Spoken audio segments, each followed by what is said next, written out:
Tonight, we're diving into the truth behind Ultra Beast mysteries. This is a fascinating topic, but I'll keep my narration calm to ensure you can still drift off to sleep. Thank you to those of you who've been joining us consistently. If you're falling asleep with us tonight, let me know in the comments how many nights in a row you've been here. And if this is your first night, just comment night 1. Now back to the video. Imagine a world that looks like ours, feels like ours, but is fundamentally wrong. For decades, the Pokémon world was defined by a specific set of rules. There were creatures of the land, the sea, and the sky. There were legends that shaped the continents and myths that governed the flow of time and space. But in the Alola region, something changed. A tear opened in the fabric of reality, and through that jagged violet rift stepped something that did not belong. It didn't look like a Pokémon. It didn't act like a Pokémon. It didn't even seem to be made of the same biological matter as the life forms we have come to know over 7 generations of discovery. These were the Ultra Beasts, and their arrival changed the stakes of the Pokémon universe forever. When we talk about the mysteries of the Ultra Beasts, we aren't just talking about rare monsters. We are talking about an existential threat that the international police spent decades trying to cover up. We are talking about a cosmic invasion that began long before the player ever set foot on the shores of Island. There is a hidden history here, one buried in the classified files of the Aether Foundation, and the traumatic memories of those known as Fallas, human beings who were chewed up and spat out by the dimensions between worlds. The stakes could not be higher. For the people of Alola, the appearance of a creature like Nihilego or Buzzwole isn't a chance for a battle. It is a natural disaster. It is an ecological collapse in the shape of a living organism. These beings are not malicious in the way we understand villainy, but they are utterly alien. Their presence alone warps the environment, and their power levels are so high they trigger a primal fear in both humans and Pokémon alike. The mystery we are peeling back tonight involves why they are here, what the true nature of ultraspace is, and the tragic cost of the human ambition that tried to harness them. Why did a brilliant scientist like Mohn vanish into thin air, leaving behind only a pile of notes and a grieving family? What did the international police see 10 years ago that made them so desperate they would use human beings as live bait? And perhaps most unsettling of all, are these creatures truly from another planet, or are they from a version of our own world that went horribly wrong? As we look into the dark corners of the ultra wormholes, we find a narrative that is less about catching them all and more about surviving the own. We are going to explore the cold, clinical codenames like UB01 Symbiont, and the terrifying reality of the Beast Killer project. We are going to look at the silent, shimmering void of ultraspace and ask ourselves, if we are looking at them, what exactly is looking back at us? Let's begin our journey into the deepest reaches of the multiverse. September 6th, 2016. That was the day everything changed for Pokémon fans around the world. The Pokémon Company had just dropped a cryptic teaser in the lead up to Sun and Moon, and in that brief video, something appeared that didn't fit. It didn't look like any Pokémon anyone had ever seen. It was translucent, almost like blown glass, with a long tendril body and a jellyfish-like bell at the top. Its name, according to the official website, was Ubone. Not a species name, not a cute nickname, just a code. Ubone. That designation alone sent ripples of confusion through the community. For over 20 years, the franchise had built a world of pocket monsters with clear categories: starters, legends, myths, regional variants. Everything had a known framework, a type, an evolution chain. But Ubone didn't have any of that in the initial reveal. It wasn't even called a Pokémon in the promotional material. The text said a mysterious life form, not a new Pokémon. That single word choice created an immediate question. What exactly are we looking at? The glass-like physiology only deepened the mystery. Its body was described as like glass, reflecting and refracting light in strange ways. There was no skin, no fur, no scales. It looked more like a piece of alien sculpture than a living creature. And its behavior in the teaser, gliding silently through an empty laboratory. Space felt less like a friendly encounter and more like an experiment gone wrong. The official description said it has an incomprehensible nature compared with the Pokémon we already know. That phrase was deliberate. It wasn't just different, it was incomprehensible. That September reveal marked a sharp turn in the franchise's marketing tone. For years, Pokémon trailers had been cheerful, bright, full of adventure and friendship. Even the darker moments, like the original legendaries or the Distortion world, were framed within a safe context. But Ubone was different. The music in the teaser was dissonant, almost haunting. The camera lingered on the creature's reflective surface, showing no eyes, no mouth, no expression. It wasn't designed to be cute or cool. It was designed to be unsettling. This wasn't just a new Pokémon. It was a signal that Alola wasn't going to be a simple tropical vacation. The narrative was shifting from a journey of self-discovery toward a story about invasion, about things that don't belong, about forces that resist easy categorization. The very idea of a Pokémon was being tested. If Ubone wasn't a Pokémon, then what was it? And if other creatures like it existed, what did that mean for the world the player thought they knew? The confusion wasn't limited to fans. Even the in-game authorities at that point, the International Police, the Aether Foundation, had no stable name for these beings. They resorted to code names like Ubone because the creatures defied the biological classifications that worked for everything else. Ubone would later be given the name Nihilego, but in September of 2016, it was just a number, a designation that felt clinical, cold, and deliberately vague. That vagueness was intentional. The marketing team wanted players to feel the same uncertainty that Alola's researchers felt. They wanted the public to wonder, is this a threat, a new species from another world, or something older, something that shouldn't exist in our dimension at all? By leaving the definition open, they turned the act of discovery into a central mystery. The glass-like appearance wasn't just aesthetic, it hinted at vulnerability and danger simultaneously. Glass is beautiful, but it shatters. It can cut, and Ubone's body seemed capable of both. In later lore, we learn that Nihilego has a neurotoxic venom that can control minds. But on that September day, all fans had was the image of a clear, hollow silhouette gliding through a white room. It was the first time a Pokémon, or a creature that might not be a Pokémon, had been presented as something to fear rather than befriend. That shift in tone from adventure to cosmic horror was the real story behind the September reveal. It wasn't just a new monster, it was a new genre. Pokémon had always touched on science fiction, but this was different. This was the idea that the world of Pokémon was not the only world, that there were cracks in reality, and something was pushing through. As the weeks passed, more information trickled out. Ubone was just the beginning. There would be other codes, UB2, UB3, each stranger than the last. The marketing campaign used phrases like an invasion that threatens the entire region and a mysterious new type of life form. The word Ultra Beast hadn't been coined yet. That would come later. But the seeds were planted. The fact that this revelation happened in September, not during a main game release event, was telling. It was a deliberate leak of information meant to unsettle. The usual hype cycle for a new Pokémon generation involves gradual reveals of cute creatures that inspire wonder. This time, they led with the unknown. They led with a creature that made you stop and ask, what is this? And in that question, the entire tone of the generation was set. For those of us watching closely, the September reveal was the moment we knew Alola would be different. Not just a new region with new Pokémon, but a new kind of story, one where the boundaries of reality themselves were up for debate. That glass-like creature, drifting through a sterile room, was a promise that the adventure would be darker, stranger, and more cosmic than anything the franchise had attempted before. And that question, what exactly is Ubone? Where does it come from? Leads directly to the next layer of this mystery. The place these creatures call home is not a simple island or cave. It is a realm beyond our own, a dimension that exists alongside ours but rarely intersects.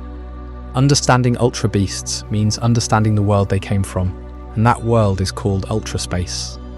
When the world first saw the creature designated UB1 Symbiont in September of 2016, the reaction was collective confusion. This was not a Pokémon anyone had ever imagined, translucent, almost glass-like, its body a bell of pale shimmer with a single trailing tentacle. It moved with an eerie, weightless grace, as if it were more a hallucination than a living thing. The press release called it an Ultra Beast, and the term felt deliberately alien, a name that carried no affection, no familiarity. It was a warning disguised as a classification, and behind that warning lay a vast, invisible geography that we are only beginning to map. To understand Ultra Beasts, we must first understand the space they come from. Ultra space is not a planet, it is not a galaxy or a nebula. It is a dimension, or rather a network of dimensions, that exist parallel to our own. The game designers at Game Freak drew on concepts from string theory and multiverse cosmology, but they filtered those ideas through the lens of mystery. We are never given a complete map of ultra space because it is, by its very nature, unmappable. The few explorers who have ventured into it describe it less as a place and more as a condition, a state of being where the laws of physics as we understand them do not apply. The ultra wormhole is the bridge. It is a tier in the fabric of reality, a tunnel that connects our world to these alien realms. When an ultra wormhole opens, it does not behave like a simple doorway. It warps light, bends sound and distorts time. Witnesses in Alola have reported seeing the sky ripple like water before a hole of swirling, iridescent energy appears.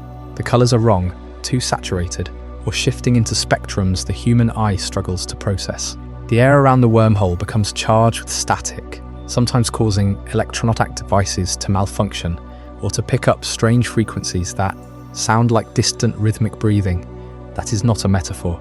In the Pokémon world, these phenomena are real, and they have been documented by the Aether Foundation and the International Police.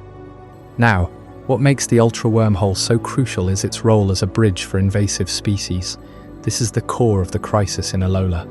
Ultra beasts do not travel through space in the way we would travel between continents or even between planets. They cross dimensions, and when they do, they bring with them the ecology of their home worlds. An ultra beast does not simply arrive in our world like a lost traveller. It arrives as an invasive organism, often disoriented, frequently aggressive, and always carrying the biochemical markers of a completely different evolutionary tree. The Aether Foundation's early studies discovered that the chemical composition of an ultra beast's body is fundamentally incompatible with our atmosphere. They do not breathe our air. They process it differently. They do not metabolize our sunlight. They absorb radiation in wavelengths we cannot detect. This is why standard Pokeballs fail to contain them. The capture mechanisms rely on a creature's compatibility with our dimension's energy field. Ultra beasts, being extra-dimensional, simply reject the lock.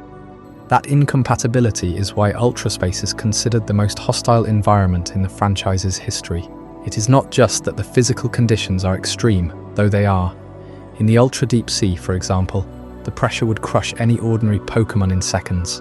In the ultra-desert, the temperature fluctuates between searing heat and freezing cold within hours. But the true hostility is deeper. It is a hostility of physics itself. Gravity works differently. Time flows at an irregular pace. In some regions of ultraspace, cause and effect become slippery, and the very concept of a stable environment is absent. A normal Pokémon, or a human, cannot survive there without extensive protection. The few characters who have entered ultraspace and returned, like the player character in Ultra Sun and Ultra Moon, do so only because they are guided by the mythical Pokémon Solgaleo or Lunala, beings that can navigate the dimensional currents. Without such guidance, even the strongest Pokémon would be lost, torn apart by the raw energy of the void. And yet, despite this hostility, ultraspace is not empty. It is teeming with life. Each Ultra Beast is a product of its specific home environment. Nihilego comes from a world of crystalline toxins where the very air is a poisoned gel. Buzzwole emerges from a jungle of giant, pulsating flora where every creature is built for violent competition. Ferromoga originates in a pristine, hypersterile realm where it moves faster than light to avoid contamination. These are not random monsters. They are evolved solutions to extreme conditions. The Ultra Wormhole, then, is not just a bridge. It is a release valve. When an Ultra Beast crosses over, it is often fleeing something: predation, resource scarcity, or environmental collapse in its own dimension. The Alola region becomes a destination not by choice, but by accident. This is where the physics of the wormhole takes on a tragic dimension. The Ultra Wormhole does not discriminate. It opens where the dimensional barrier is weakest, and in the Pokémon world, that weakness is often created by powerful Pokémon like Cosmog, but it can also be triggered by human technology. The Aether Foundation's experiments with Ultra Wormholes were not always careful. There is evidence that some of the early Ultra Beast incursions were caused by reckless testing, by researchers who did not fully understand the consequences of tearing a hole in reality. That is why the International Police classifies Ultra Beasts as containment breaches. They are not invaders in the military sense. They are refugees of a cosmic catastrophe, and we are the ones who unwittingly opened the door. The 10-year silence that followed the first recorded sightings in Alola is our final clue. For a decade, the world knew almost nothing about ultraspace. The few incidents were covered up, dismissed as hoaxes or weather phenomena. Lukka, the international police agent, worked in the shadows. Nanu, the kahuna of Alola Island, kept his knowledge hidden, and one Folla, a purse pulled through a wormhole and back, lost her life in a failed operation. That silence was not ignorance. It was a deliberate decision to contain the truth. Because once you define the void, once you analyze the tunnels and map the dimensions, you realize something terrifying. Ultraspace is not far away. It is just behind a very thin wall, and that wall is already cracking. What happened during those silent years? Who else fell through? And why did the world only learn the truth when a young trainer from Kanto arrived on Alola's shores? The answers lie buried in the archives of the Aether Foundation, in the memories of a missing scientist named Mohn, and in the whispers of a creature called Cosmog. But that story belongs to another chapter, the chapter of the 10-year silence. 10 years before the events of Sun and Moon, something began to stir in the Alola region. It did not begin with a roar or a blinding flash of light. It began as a whisper, a rumour carried by fishermen off the coast of Meh Island, who spoke of a strange shimmer on the horizon, a crack in the sky that opened and closed without sound. These early reports were not recorded by any Pokémon League official. They were logged instead by local constables, by village elders, by tourists who snapped blurry photographs and were told they had simply seen a heat mirage. But the international police had been watching even then. Their agents were already stationed in Alola, undercover, tracking a rise in missing persons cases that seemed to cluster around the same coastal areas where the sky had torn. And so the first recorded sighting was not a public announcement. It was a classified file, stamped with a code that read simply, Ultra. That first creature, later given the codename UB1 Symbiont, was not the towering, aggressive monster some might imagine. It was a glass-like being, translucent and jelly-like, with a bell-shaped body and long, trailing tentacles that seemed to absorb light rather than reflect it. It was found wandering the shores of Pony Island at night, making no sound, leaving no footprints. A local ranger reported it to the branch office of the International Police, and within hours a covert team was dispatched. The response was swift, but it was also silent. No press release, no evacuation. The public was told only that there had been an unusual weather event, a waterspout that had lashed the coastline. Those who had seen the creature were asked to sign non-disclosure agreements, and the few photographs that existed were confiscated and buried in a locked vault at the Aether Foundation's precursor facility. Why such secrecy? The answer lies in the nature of the threat itself. The international police did not know if this creature was a Pokémon. It did not obey the same biological laws. It did not eat, did not sleep, did not seem to age. Tissue samples showed no DNA structure recognizable to any known species, and when one of the agents attempted to capture it with a standard Pokéball, the device simply shattered. That moment marked a turning point. If the public learned that a creature existed which could not be contained by the very tools that defined the modern Pokémon world, the panic would have been immense. The League officials, the media, the scientific community, none of them were prepared to accept that something from beyond their dimension had arrived, and so the international police decided that the safest course was to maintain a total information blackout.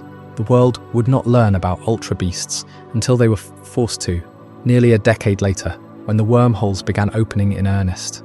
The classified response involved more than just containment. It required a new kind of agent. The international police recruited individuals who had a unique sensitivity to ultraspace, so-called Fallas, people who had been exposed to a wormhole and survived, now carrying a faint trace of the other dimension within them. One of those early Fallas was a young woman, a researcher from Kanto who had been studying the anomalous energy readings near the altar of the Sunne. She was assigned to track the movements of U1, to get close enough to observe its behavior without alerting it.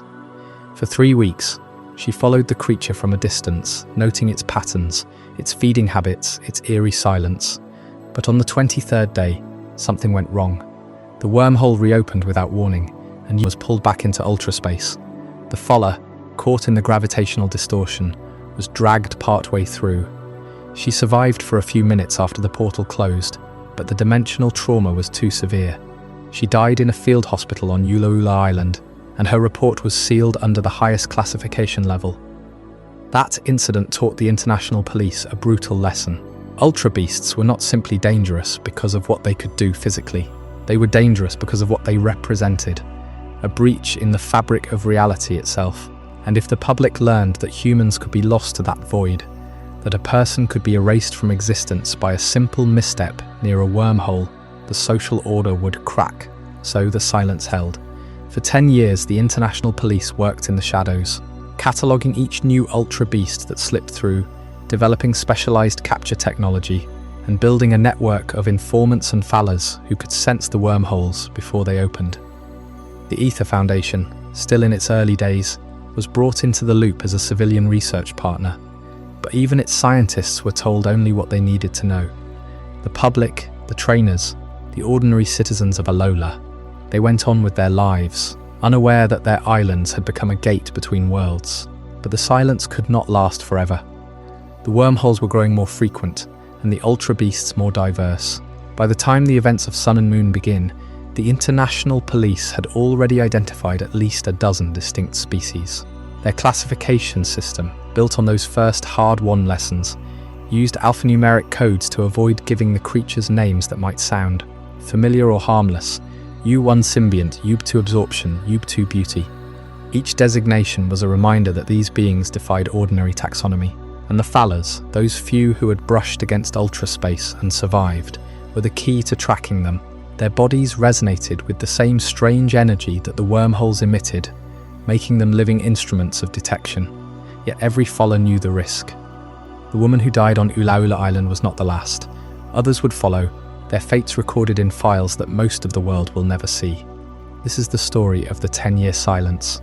It is a story of fear, of control, and of the impossible choice to hide a truth that could have saved lives if it had been shared, but might also have destroyed everything people believed about their world.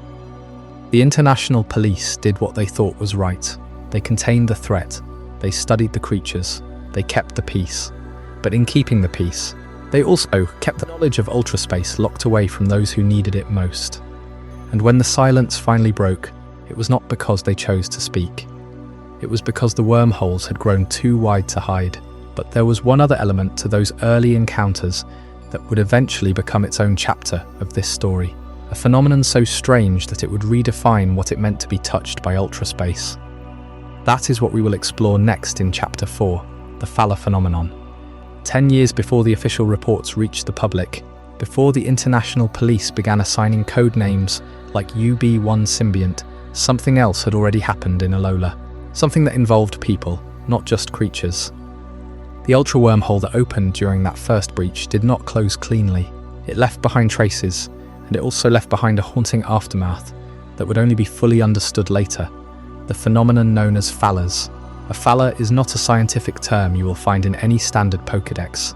It is a classification whispered among the highest levels of the international police and the Aether Foundation. It describes a human being who has passed through an ultra wormhole into ultraspace and somehow returned. The word itself carries a sense of falling from a great height, of being displaced, of losing your footing in reality. And the tragic biology of these individuals is where the true horror begins. When a person travels through an ultra wormhole, their body undergoes a fundamental change. The raw energy of ultraspace, which the Aether Foundation would later identify as Z-power, saturates their cells, their muscles, their very DNA. This is not a benign residue, it is a permanent mark. The faller becomes, in essence, a living beacon. Their residual Z-power radiates outward, a faint but unmistakable signal for any ultra beast sensitive to that energy. And most ultra beasts are exquisitely sensitive. Think about what that means. A faller returns from the other side, disoriented, often suffering from amnesia or fragmented memories of what they experienced. But they cannot simply go back to their normal life. They are now a walking target. Every time an ultra wormhole opens nearby, the predatory ultra beasts that emerge will be drawn to the faller first, as if the person is a lighthouse guiding ships to shore in a storm. The international police learned this the hard way, through tragic fieldwork, when one of their own faller recruits lost her life during a containment operation. The creature that found her was not attacking blindly. It was following the signal, but the physical transformation is only one layer. The psychological toll of interdimensional travel on the human mind is equally profound. Survivors describe a sense of dissociation that never fully heals. They speak of feeling like a part of them is still floating in the void between worlds. The mind, designed for linear time and single-space existence, cannot properly process the experience of traversing a dimension where time does not behave the same way. Some followers report seeing glimpses of ultraspace in their dreams, as if the wormhole left a permanent window in their subconscious. Others develop hypervigilance, a constant alertness to the shimmer of air that signals an ultra wormhole forming. The Aether Foundation's research, years later, would confirm what the early field agents suspected. The trauma is not merely emotional, it is neurological. The Z-power residue interacts with the brain's memory centers, often erasing the experience of the journey itself, while leaving the emotional aftermath raw and unresolved. That is why so many Fallers cannot remember exactly what they saw or how they got back. Their brains have sealed away the knowledge to protect them, but the cost is a lifelong fragility. In the shadows of Alola, these people exist in a quiet limbo. The international police offers them protection, but protection is not a cure. They cannot be separated from the energy inside them. They cannot be made invisible to ultra beasts. They are, in a very real sense, marked for life by an encounter with the unknown, and yet the phenomenon continues. Because the wormholes are not closing, because the return of Mohn, the researcher who first proved the existence of ultraspace, is itself a Faller story with an even more heartbreaking ending. But that is a chapter for another moment. Right now, the files on Fallers are still being written. The International Police Archives contain dozens of classified case reports, each one a portrait of someone who came back different. Someone whose biology now sings a song that only the monsters of ultraspace can hear. That song is getting louder, and the next chapter of this story, the one that documents how the international police organized its response, is a testament to how far human beings will go to understand the things that hunt us across dimensions. They called it the Faller Protocol, but behind that clinical name lies a network of desperate choices, sacrifices, and the quiet duty of guarding those who can never truly return. We need to ensure that the script ends with a clear transition to the next chapter, the International Police Files. The last paragraph explicitly references that title once and creates curiosity. The ending above does that. The next chapter of this story, the one that documents how the international police organized its response, they called it the Faller Protocol. But the next chapter is the International Police Files, so we should explicitly name it. Let me adjust the final two sentences. The International Police Archives contain dozens of classified case reports. They called it the Faller Protocol. But behind that clinical name lies a network of desperate choices, sacrifices, and the quiet duty of guarding those who can never truly return home. That works. However, the instruction says, in your final paragraph, explicitly reference that title once and create irresistible curiosity for it. So we need to name the International Police Files in the last paragraph. I will modify. That song is getting louder. And the next chapter of this story, what the agents call the International Police Files, is a testament to how far human beings will go to understand the things that hunt us across dimensions. They called it the Faller Protocol, but behind that clinical name lies a network of desperate choices, sacrifices, and the quiet duty of guarding those who can never truly return home. Before the official reports reached the public, before the international police began assigning code names like UB1 Symbiont, something else had already happened in Alola, something that involved people, not just creatures. The ultra wormhole that opened during that first breach did not close cleanly. It left behind traces, and it also left behind a haunting aftermath that would only be fully understood later. The phenomenon known as Fallers. A Faller is not a scientific term you will find in any standard Pokédex. It is a classification whispered among the highest levels of the international police and the Aether Foundation. It describes a human being who has passed through an ultra wormhole into ultra space and somehow returned. The word itself carries a sense of falling from a great height, of being displaced, of losing your footing in reality. And the tragic biology of these individuals is where the true horror begins. When a person travels through an ultra wormhole, their body undergoes a fundamental change. The raw energy of ultra space, which the Aether Foundation would later identify as Z-power, saturates their cells, their muscles, their very DNA. This is not a benign residue, it is a permanent mark. The phala becomes, in essence, a living beacon. Their residual Z-power radiates outward, a faint but unmistakable signal for any ultra beast sensitive to that energy. And most ultra beasts are exquisitely sensitive. Think about what that means. A phala returns from the other side, disoriented, often suffering from amnesia or fragmented memories of what they experienced. But they cannot simply go back to their normal life. They are now a walking target. Every time an ultra wormhole opens nearby, the predatory ultra beasts that emerge will be drawn to the phala first, as if the person is a lighthouse guiding ships to shore in a storm. The international police learned this the hard way, through tragic fieldwork, when one of their own phala recruits lost her life during a containment operation. The creature that found her was not attacking blindly, it was following the signal. But the physical transformation is only one layer. The psychological toll of interdimensional travel on the human mind is equally profound. Survivors describe a sense of dissociation that never fully heals. They speak of feeling like a part of them is still floating in the void between worlds. The mind, designed for linear time and single space existence, cannot properly process the experience of traversing a dimension where time does not behave the same way. Some phalas report seeing glimpses of ultraspace in their dreams, as if the wormhole left a permanent window in their subconscious. Others develop hypervigilance, a constant alertness to the shimmer of air that signals an ultra wormhole forming. The Aether Foundation's research, years later, would confirm what the early field agents suspected.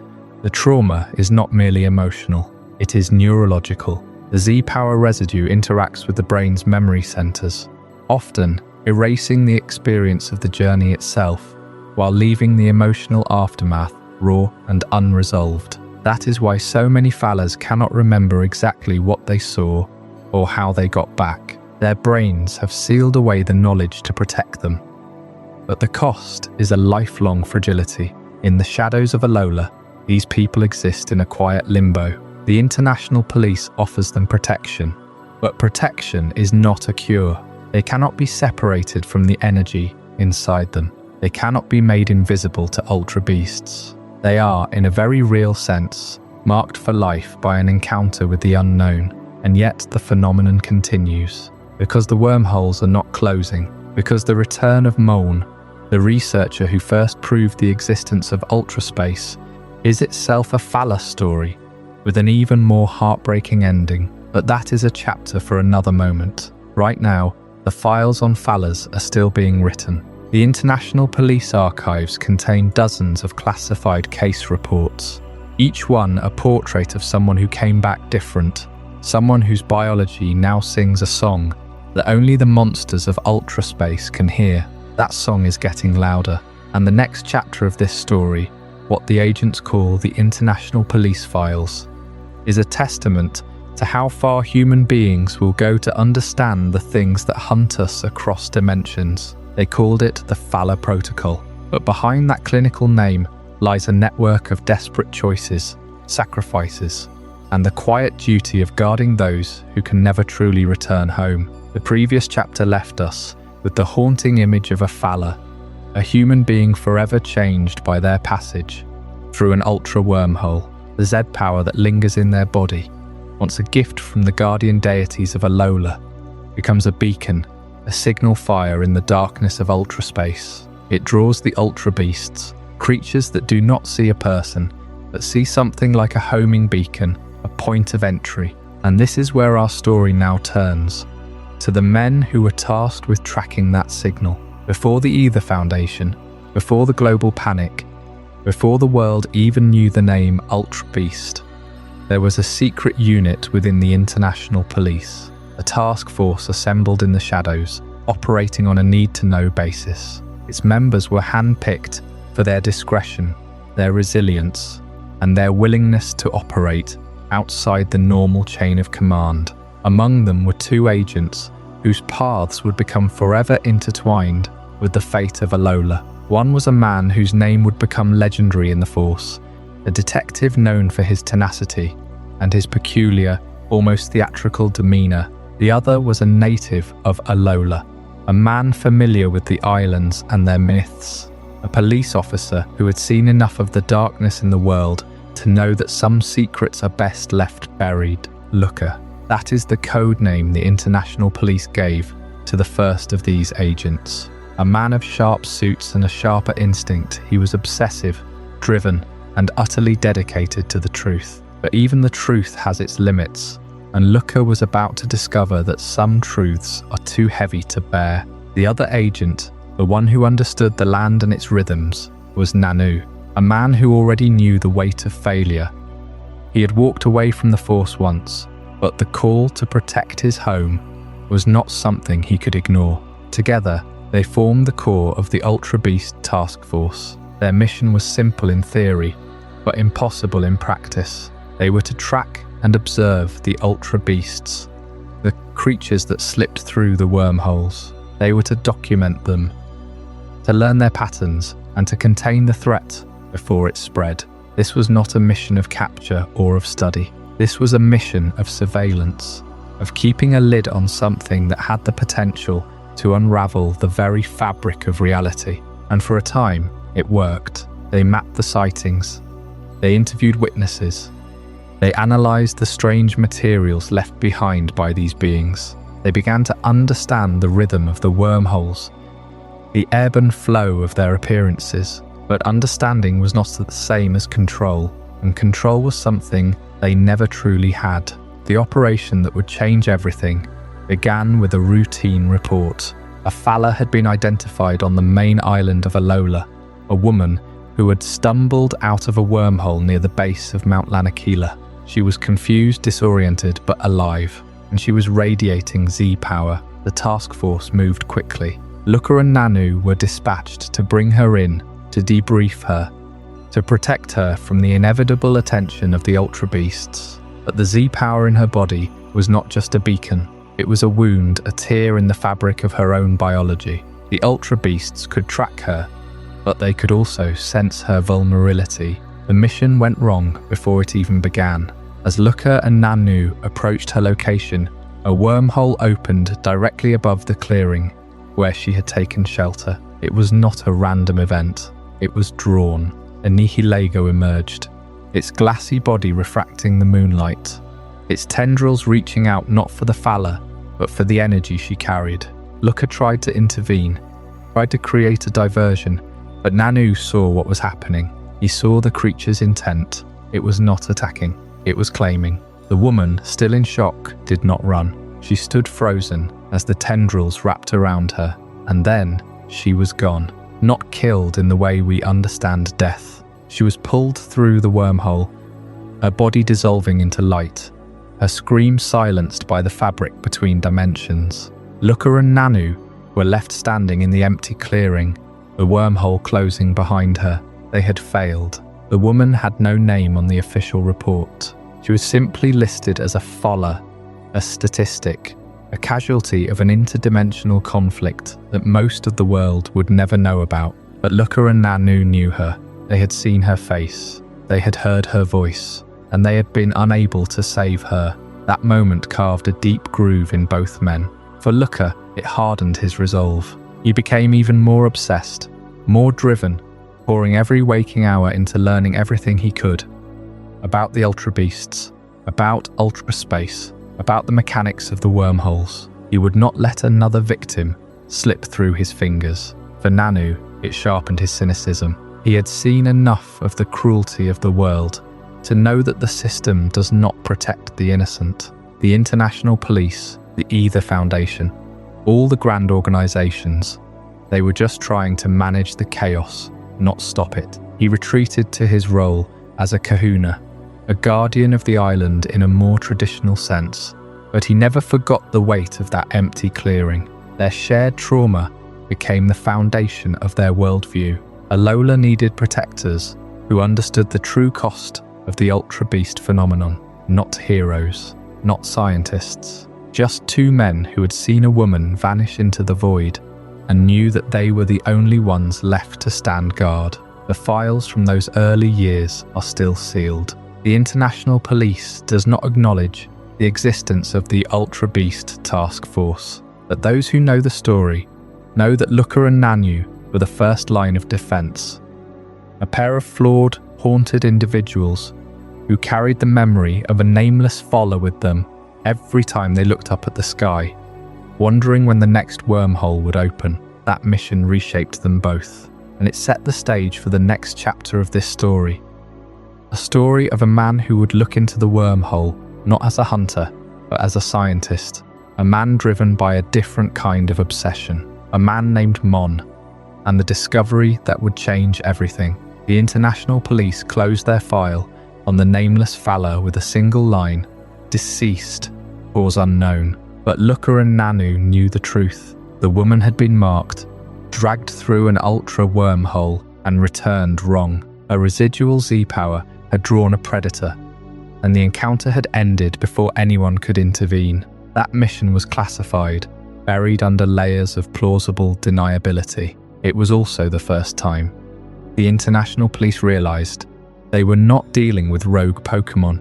They were dealing with something that operated outside every known law of nature, and that realization led them to a man whose name would become legend in the shadows of the Aether Foundation. Mohn. Mohn was a researcher with a focus that bordered on obsession. He had joined the Aether Foundation in its earliest days, when the organization was still a private conservation group operating out of a single island laboratory. His specialty was strange energy signatures, anomalies in the electromagnetic spectrum that seemed to pulse with a rhythm no one could explain. Other scientists dismissed them as sensor glitches or atmospheric noise. Mohn saw them as cracks in the wall of reality. He spent years analyzing data from the Alola region, cross-referencing weather patterns, seismic activity, and the peculiar luminosity of certain ocean currents at night. And then he found the pattern. It was subtle, barely distinguishable from background radiation, but once you knew what to look for, it appeared everywhere. A faint, oscillating hum that permeated the very fabric of the Alolan sky. Mohn called it wormhole resonance. He theorized that these energy surges were the echo of dimensional rifts, opening and closing at frequencies beyond human perception. To prove it, he needed to observe a full-scale ultra wormhole formation. He needed to be in the right place at the right time, and he needed a subject. Enter Cosmog. In the wild, Cosmog was a myth.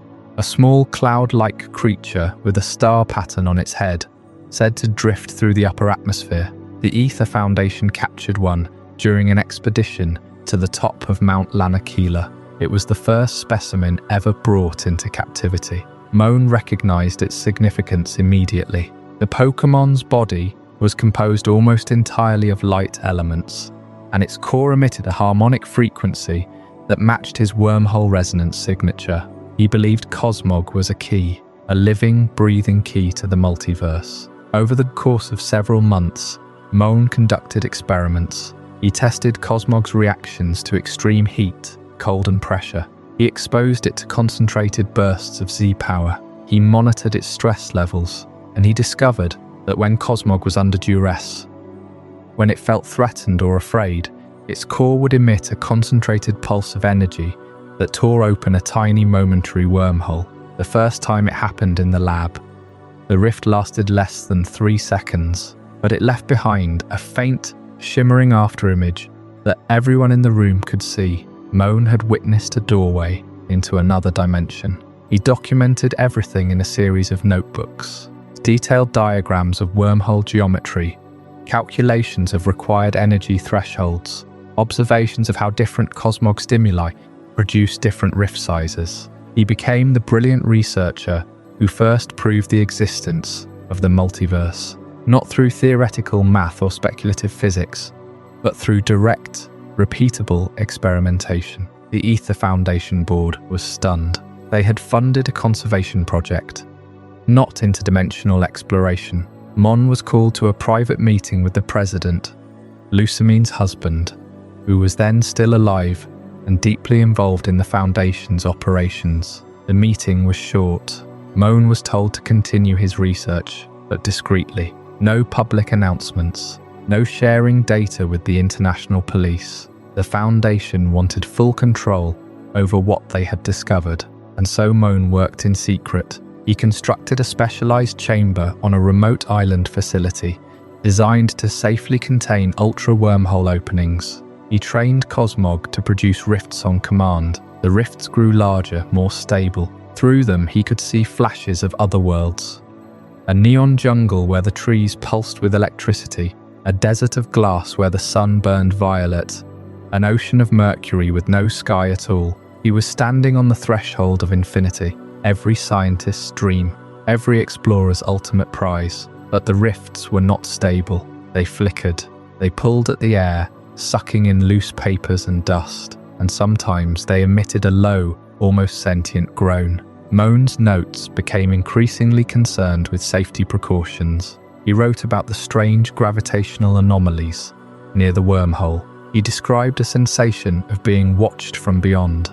He speculated about the creatures that might inhabit those worlds. And then, on a clear night in September, he went into his chamber alone. No one saw what happened next. The security cameras malfunctioned. The audio logs picked up only static. When the Foundation team arrived the next morning, they found the chamber door open and the room empty. Cosmog was gone. Mohn was gone, but his notebooks were still there, stacked neatly on a desk near the observation window. The final entry was interrupted mid-sentence. It read, "The resonance is stabilizing. I can see the other side clearly now. There is a creature. It is." And then, nothing. The moment Mohn vanished into a wormhole, leaving behind only his notes. The Foundation entered a state of crisis. Lucamine, his wife, was devastated. She ordered a full investigation, but the trail was cold. There was no sign of a struggle, no indication of forced entry. Mohn had simply stepped through the opening and not returned. The board saw it as a catastrophic failure. The international police offered to assist, but Lucamine refused. She feared that if the truth about ultraspace became public, the Foundation would lose its autonomy. Instead, she sealed the research, classified the incident, and began a secret campaign to reopen the wormhole and bring Mohn home. How one man's disappearance triggered a decade of obsession and grief is the story of the Aether Foundation's unraveling.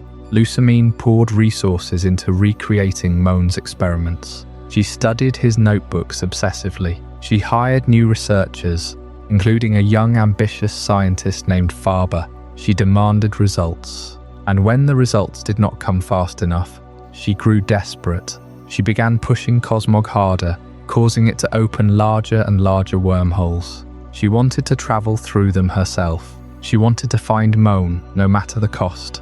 But the wormholes were not just doorways. They were ecological trauma points. Each open rift allowed ultra beasts to slip through into Alola. The first incursion was minor, a single Nihilego appearing on Pony Island. It was captured quickly, but the damage was done. The international police took notice. The public began to whisper about strange lights in the sky, about people going missing near the coast. Lucamine ignored the growing crisis. Her eyes were fixed on the other side. She had become a prisoner of the very discovery that had shattered her family. Mohn's notes, however, survived. They were locked in a vault deep beneath the Aether Paradise headquarters, read only by Lucamine and her most trusted aides. Those notes contain the first accurate description of ultraspace as a network of parallel dimensions. They outline the theory that each ultra beast is native to its own specific world, and that Cosmog is not just a key but a species that evolved to navigate between those worlds. They even hint at the possibility that some ultra beasts are not mindless invaders, but refugees fleeing ecological collapse in their own reality. The truth is still buried in those pages, and the Foundation's true purpose, the reason it was built in the first place, was never conservation. It was retrieval. It was the desperate hope that one day, someone would step through the wormhole and bring Mohn back. That story, the story of what the Aether Foundation truly became in the wake of Mohn's disappearance, is the subject of our next chapter. The previous chapter ended with Mohn vanishing into the light of an ultra-wormhole, leaving behind nothing but a stack of handwritten notes and a wife who would never see him again. It is in that silence, in the hollow echo of a laboratory once filled with his voice, that the Aether Foundation began its quiet transformation.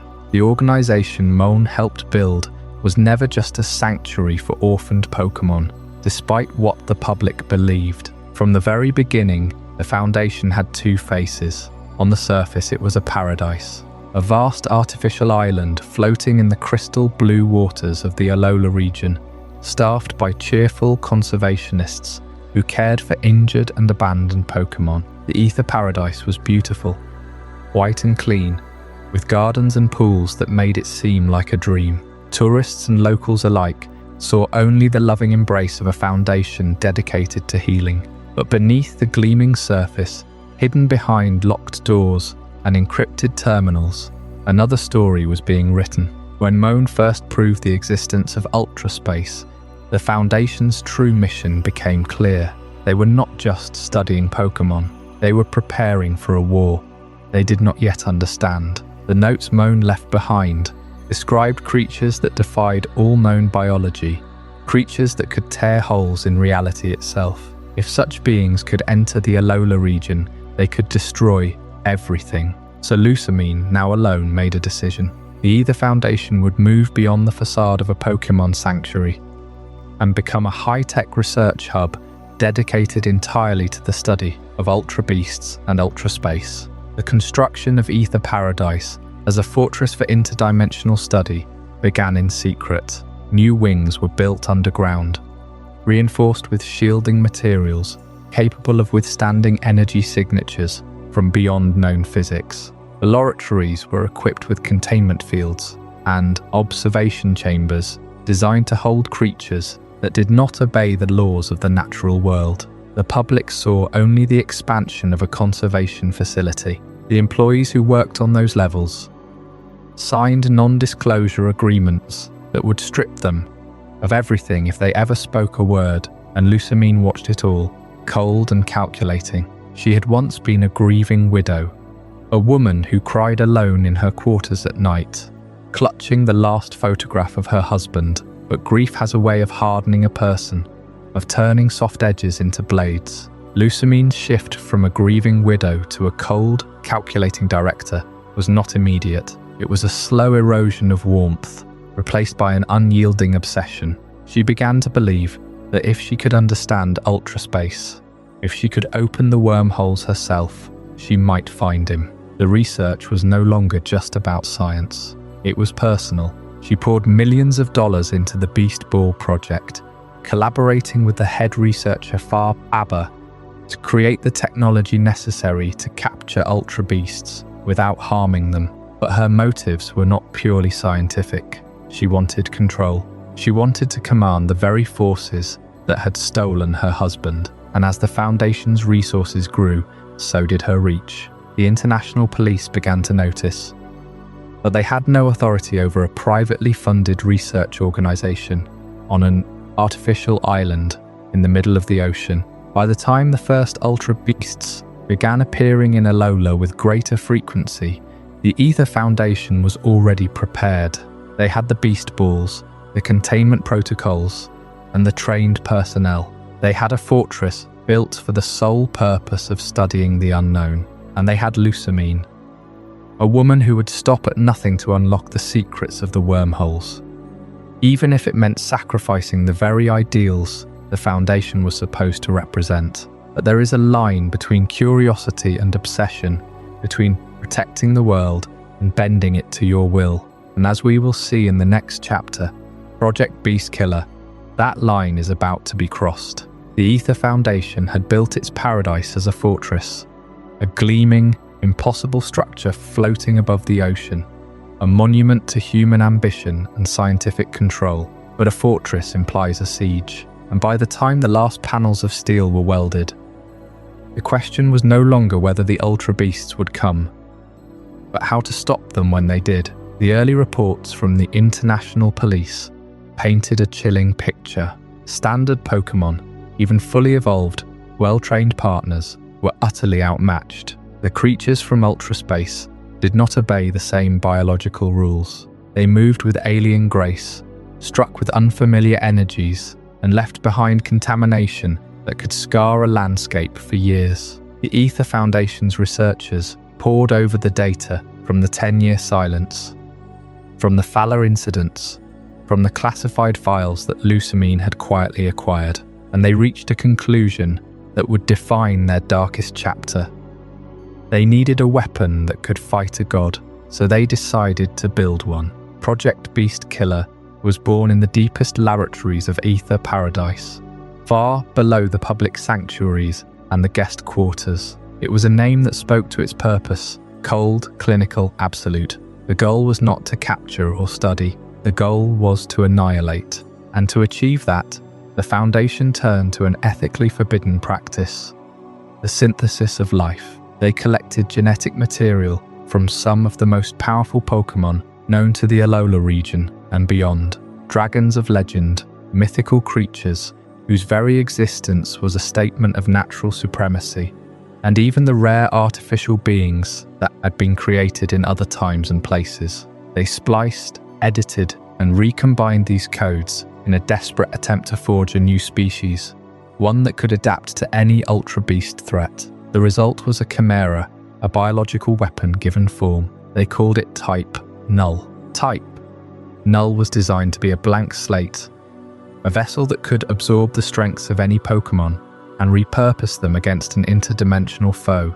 Its creators believed they were playing the role of a deity, engineering a countermeasure for a cosmic invasion. But there is a difference between mimicking creation and understanding it. The moment Type Null came to life, they knew something had gone wrong. Its power was immense, too immense. The genetic cocktail had not blended smoothly. The creature's body thrummed with unstable energy, and its mind, if it could be called a mind, was a storm of conflicting instincts. It was not a weapon that could be aimed. It was a bomb that could explode at any moment. The scientists tried to control it. They fitted a heavy mask over its head, a lattice of suppression technology designed to hold back the raw force within. But the mask was not a solution. It was a confession. It admitted that their creation was a failure. The project was quietly buried. Documents were sealed, and the handful of Type Null units that existed were locked away in isolated chambers, hidden from the public and from most of the Foundation's own staff. The failures had to be masked, because the truth was too dangerous to acknowledge. The Aether Foundation, in its hubris, had tried to synthesize a god to fight aliens, and all they had managed to create was a tortured prisoner could never be set free. Lusamine herself knew. She had approved the project in the first place, driven by her obsession with the Ultra Beasts, and her desperate hope that somewhere out there, among the wormholes, she might find Mohn again. But Project Beast Killer not bring her closer to the truth. It only added another layer of guilt to the Foundation's hidden ledger.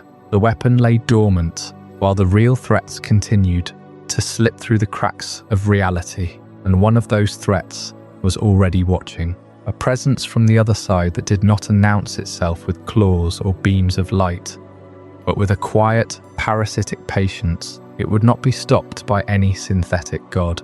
It would instead find a way to wear the mask. The people who had tried to build one, that presence was the first of its kind, the one they would call UB1 Symbiont, and its shadow was already falling across Alola. The Aether Foundation had spent years perfecting a weapon to fight the unknown.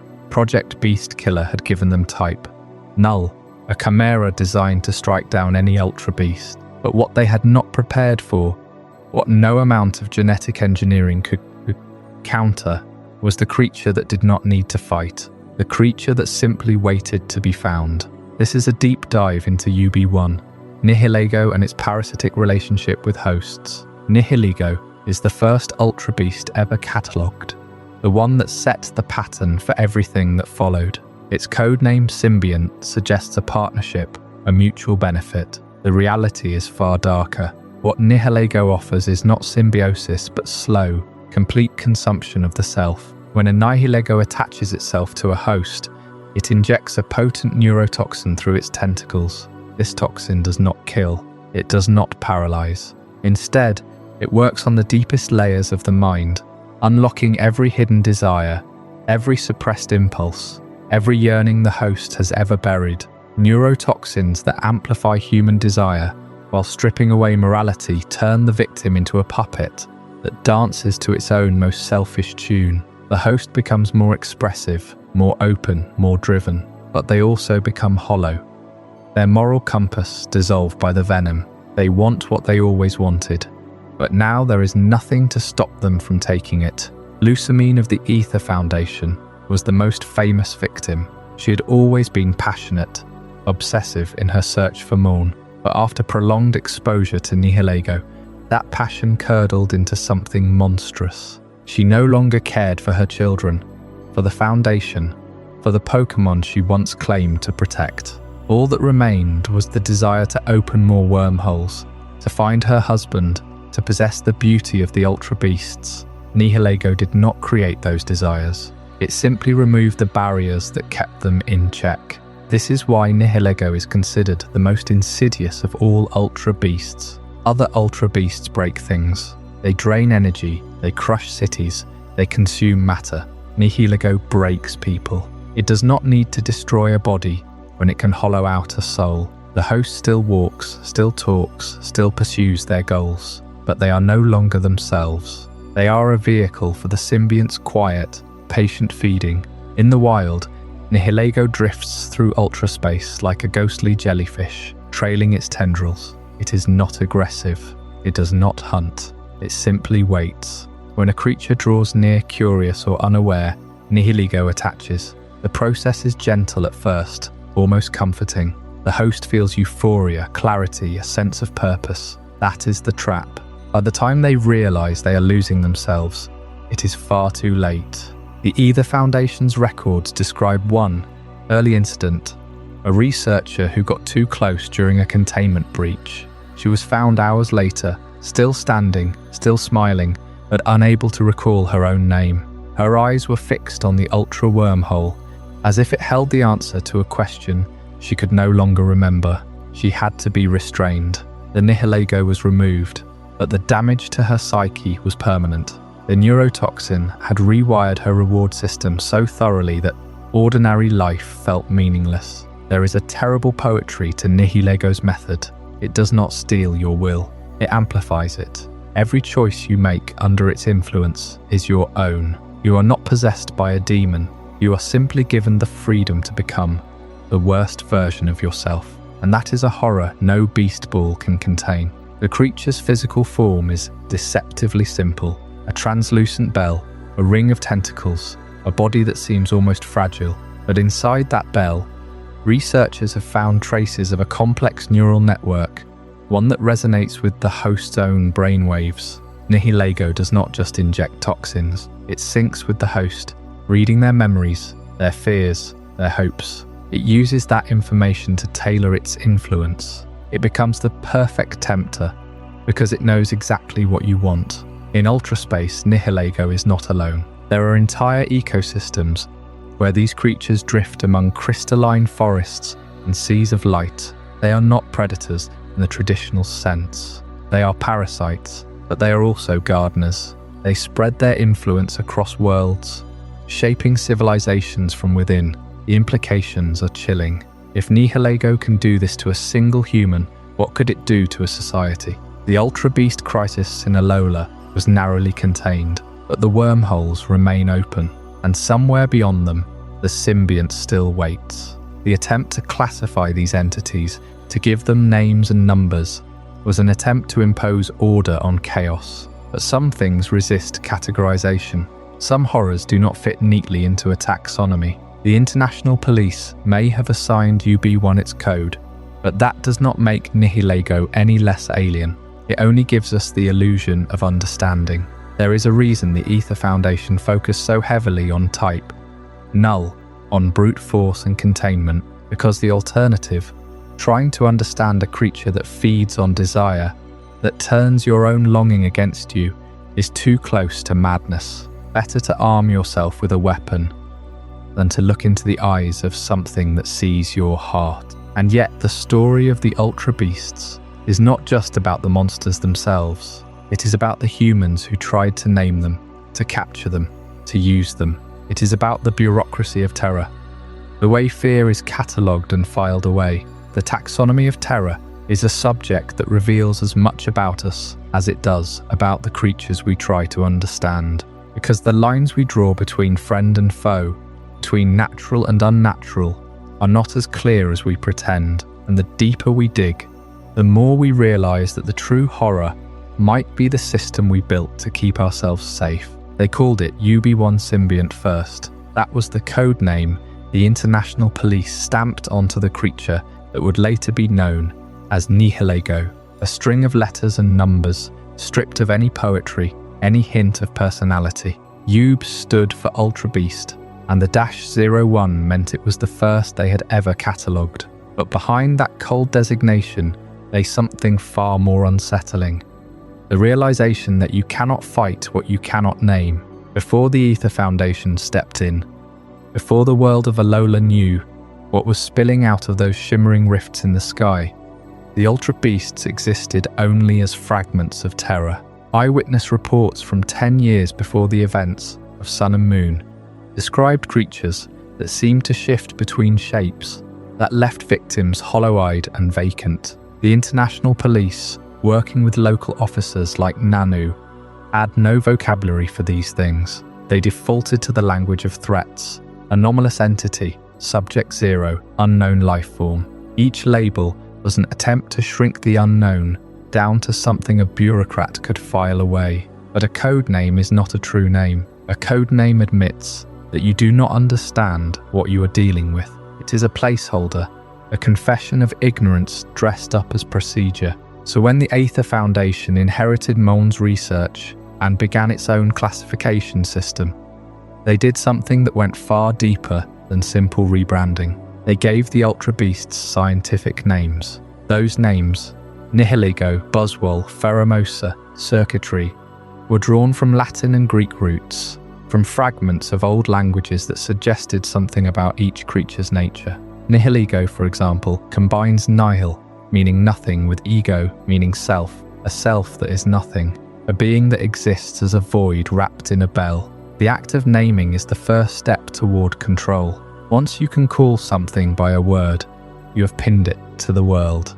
You have made it mappable, predictable, perhaps even manageable. The Aether Foundation understood this instinctively.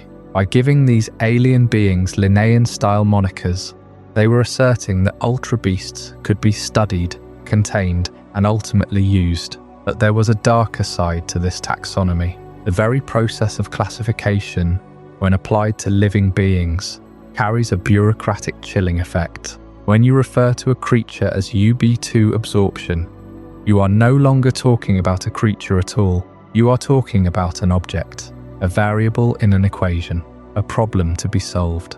The papers filed inside Aether Paradise did not describe the pain a Buzzwole might feel, or the alien intelligence behind a Pheromosa's elegant stride. They listed measurements, chemical compositions, threat levels. The language of science became a shield, allowing researchers to forget that they were dealing with beings that could suffer, that could perhaps even mourn. This transition from code names to scientific names did not happen overnight. It was a slow drift, guided by the steady hand of Lusamine and her team. The international police had given the world its first labels, UB1, UB2 and so on, but those were mere handles, meant for radio chatter and incident reports. The Aether Foundation gave the Ultra Beasts identities, yet those identities were carefully curated. Nihilego sounds elegant, almost poetic. It does not scream parasite or neurotoxin. The name wraps the horror in a veil of academic grace. making it easier to justify experiments, easier to authorize the creation of weapons like Type Null. Think about what happens when you name a monster. The old fairy tales understood this. Knowing a creature's true name gives you power over it. But the modern world has inverted that logic. In the world of ultra beasts, giving a creature a scientific name is an act of domestication. It removes the creature from the realm of the sacred and places it squarely in the realm of the laboratory. You cannot worship a sample number. You cannot form a bond with a specimen tag. The names the Aether Foundation chose were designed to make the ultra beasts feel like just another species, one that happens to come from another dimension. That illusion of familiarity was necessary for the next step, the attempt to capture and control them with specialized technology. But the chilling effect of classification also infected the people doing the classifying. The more the researchers referred to Nihilego as a biological anomaly with a certain neurotoxin yield, the easier it became to forget that this was a being capable of latching onto a human host and amplifying every buried desire until nothing remained but hollow compulsion. The bureaucrats who signed off on Project Beastkiller did not think of themselves as building a cage for a thinking entity. They were building a countermeasure against a Category 5 threat. The language of taxonomy sanitized the horror. There is a moment in the files, buried in the Aether Foundation's digital archive, where a researcher's notes shift from describing a creature they fear to describing a resource they can exploit. That pivot happens right after the official naming ceremony. Once the word Nihilego was printed on a specimen sheet, the creature was no longer a mystery. It was data, and data can be dissected. As you lie here tonight, consider the weight of a name. Consider how the simple act of calling something by a word changes your relationship to it. The Ultra Beasts were never ordinary Pokémon. They were visitors from a dimension where our rules do not apply. But by classifying them, by wrapping them in the language of science, the Aether Foundation tried to bend them to our reality. And in doing so, they took the first step toward the next great leap. The invention of a device that could hold an Ultra Beast against its will, a cage disguised as a ball, a breakthrough born from the cold logic of taxonomy. That is the story waiting for you in the next chapter, the moment when theory became hardware, when a man named Faber turned a classification into a tool, the Beast Ball breakthrough.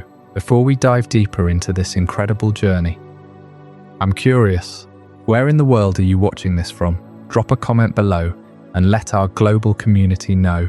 And if you're finding this as mind-blowing as I am, hit that like button to help more people discover this story. The names we give to things are often the first step in making them manageable.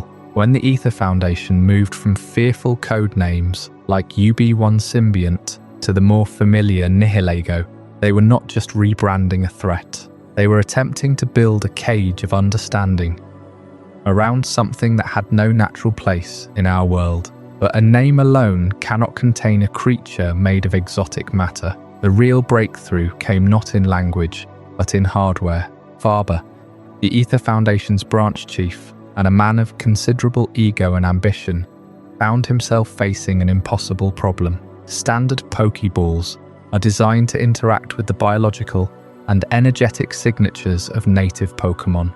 They work by converting a creature into a form of data that can be stored and recalled, a process that relies on a fundamental resonance between the ball's capture field and the target's life force. But Ultra Beasts are not native to our reality. Their bodies are composed of matter from ultraspace, a dimension with its own physical laws. When an Ultra Beast enters our world, its very existence is an anomaly, a rough translation of something that was never meant to be here.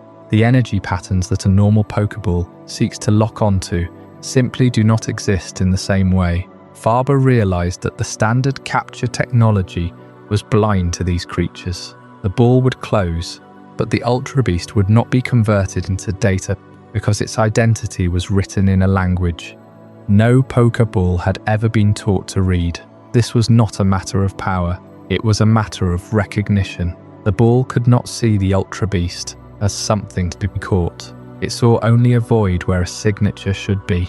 So Faber set to work on a device that would ignore traditional biological signatures entirely. He designed a capture sphere that did not attempt to find a familiar resonance. Instead, it would impose its own structure onto the target, a kind of forced conversion that bypassed the need for recognition. The Beast Ball, as it came to be called, used a containment field calibrated specifically for the exotic matter of ultraspace, where a normal ball would attempt to wrap a creature in a gentle net of energy. The Beast Ball struck with a specialized frequency that destabilized the Ultra Beast's hold on our reality, just enough to compress it into a state that could be stored. The technology was not elegant. It was a brute force solution to a problem that had no gentle answer. The ball's interior was lined with a lattice of crystals that could resonate with the strange vibrations of ultraspace matter, creating a sort of temporary prison that mimicked the conditions of a wormhole. If a normal ball was like a comfortable room designed for a guest, the Beast Ball was more like a vice. It worked, but it worked because it forced the Ultra Beast to accept a form it had never naturally taken. The specialized technology required to contain creatures made of exotic matter was a marvel of applied physics, but it also revealed something unsettling. The Beast Ball was not a tool for bonding, it was a tool for containment. It did not ask the Ultra Beast to trust, to accept a partnership. It demanded submission. In a way, Faber's invention was the perfect symbol of the Aether Foundation's approach to the unknown. Control, through force, through technology that bypassed understanding. And yet, without the Beast Ball, the threat of Ultra Beasts would have been far more chaotic. Trainers and researchers would have had no way to safely remove these creatures from the field. The Beast Ball became the key that unlocked the possibility of study, of moving beyond mere observation to active capture. But it also carried an unspoken warning. These were not Pokémon to be tamed. They were prisoners of a device that could barely hold them. Faber's breakthrough was a testament to human ingenuity, but also to human desperation. The Beast Ball was born not from a desire to connect, but from a necessity to survive. And as we will see in the next chapter, there was another creature that blurred the line between native and alien.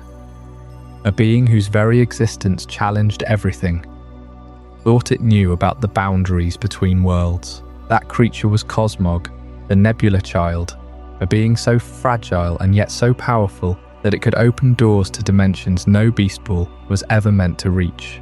The Beast Ball represented a leap forward, a tool designed not just to catch a creature, but to contain something fundamentally alien. It ignored the biological signatures of the world we knew, and reached into the exotic matter of ultraspace. But the invention of the Beast Ball raised a deeper question, one that the Aether Foundation had been circling for years. What exactly were they preparing to catch? And more importantly, what was the source of the wormholes themselves? It began with a discovery so small, so fragile, that it almost seemed like a joke. A creature no larger than a child's hand, drifting through the halls of Aether Paradise like a wisp of cloud. Its body was soft, translucent, barely more than a membrane of gas and starlight. It had no eyes, no limbs, no discernible anatomy. It floated aimlessly, as if it were a piece of the sky that had drifted too low. The researchers called it Cosmog, but the old texts, the ancient legends of Alola, called it the Nebula child. For generations, Cosmog was spoken of in hushed tones by the islanders. It was said to be a being of pure potential, a creature that could open doors between worlds. But the legends treated it as a myth, a story told to children about the stars. The Aether Foundation, when they first encountered Cosmog, treated it as a specimen. They gave it a code name, Uber-10, though they soon realized it was not like the other Ultra Beasts. It did not attack. It did not feed. It did almost nothing at all except exist, and occasionally, when it was under extreme duress, it would let out a small, harmless puff of light. But Mohn, the Foundation's original director, saw something else. He saw that Cosmog was not just a passive creature, it was a bridge. When Cosmog was frightened, or hurt, or pushed to its physiological limits, something remarkable happened. The air around it would begin to shimmer. Space would warp, not violently but gently, like the surface of a pond disturbed by a falling leaf. And then, with a sound like the tearing of silk, a tiny rift would open, an ultra wormhole, barely the size of a coin, flickering in and out of existence. Mohn realized what he was witnessing. Cosmog was not just an inhabitant of ultraspace, it was a key. Its body was composed of a substance that resonated with the fabric of reality itself. When that resonance was strained, it could puncture the boundary between dimensions. The physical stress required was immense. Every time Cosmog opened even a tiny wormhole, its body would convulse, its glow would dim, and it would collapse into a state near death. It was as if the creature was tearing itself apart, just to let a sliver of another world through. This revelation changed everything. The legendary Cosmog was not a legendary Pokémon in the traditional sense. It was an extra-dimensional entity, a living breach between realities. The Aether Foundation had in their possession a creature that could, theoretically, open a doorway to any Ultra Beast, any world, any point in the multiverse, but the cost was enormous. Every experiment, every attempt to force Cosmog to open a wormhole was an act of cruelty. The creature was not a tool. It was a being that suffered for every tear it made in the sky. Yet the Foundation pressed on. They built containment fields around Cosmog, designed to simulate extreme environmental pressure. They used electrical stimuli, temperature shocks, and even chemical stressors to induce the wormhole response. They called these tests stress protocols, and they were documented with clinical precision.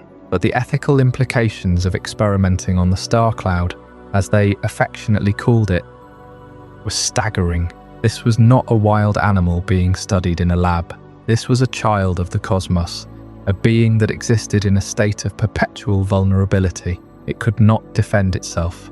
It could not flee. And it was being forced to rip open the fabric of space for the sake of scientific curiosity. Lusamine, by then in charge of the Foundation's research division, justified the experiments with a single cold argument.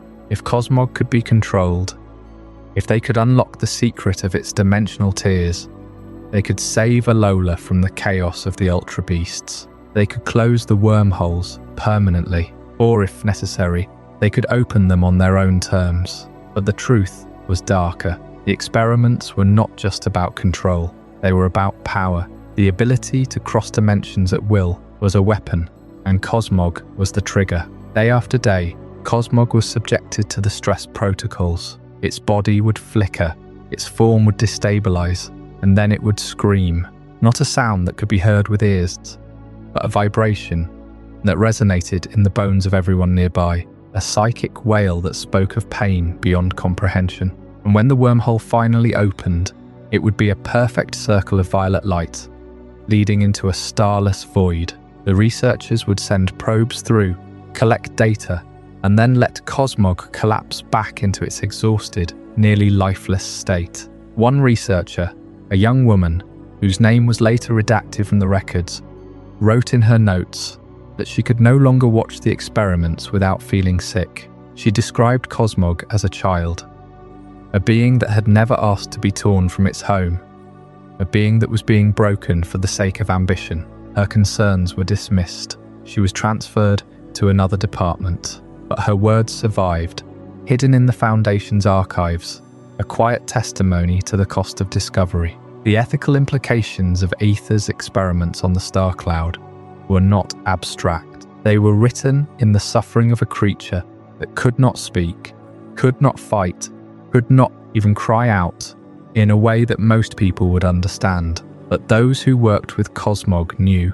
They knew that every wormhole was born from agony. Every discovery about ultraspace was bought with the tears of a Nebula child. And then one day, Cosmog stopped responding. The stress protocols produced no reaction. The creature lay still. Its glow faded to a faint grey luminescence. The researchers feared it was dead. But Mohn, in a rare moment of insight, realized that Cosmog was not dying. It was changing. It was preparing for something.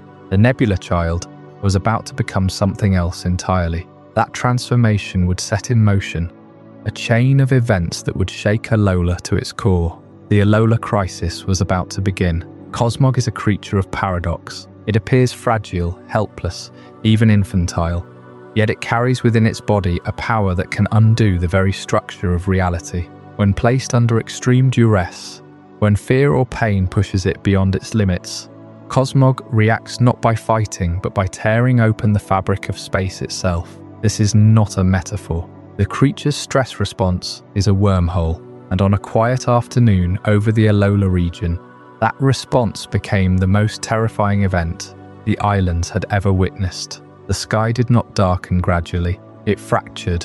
One moment the sun was high over Melemele Island, casting long shadows across the volcanic slopes. The next, a crack of violet light split the heavens from horizon to horizon. It was not lightning, it had no thunder. The sound that accompanied it was a deep, resonant hum, like the strings of a colossal harp being plucked in slow motion. People across the archipelago looked up and saw a wound in the sky. The edges of the tear glowed with an eerie luminescence, pulsing with colours that did not belong to any rainbow. And from that wound, something began to fall. It was not a rain of fire or stone. It was a rain of alien life. The first Ultra Beasts to emerge were Nihilego, drifting down like translucent jellyfish, their bells shimmering with neurotoxins. But they were not alone.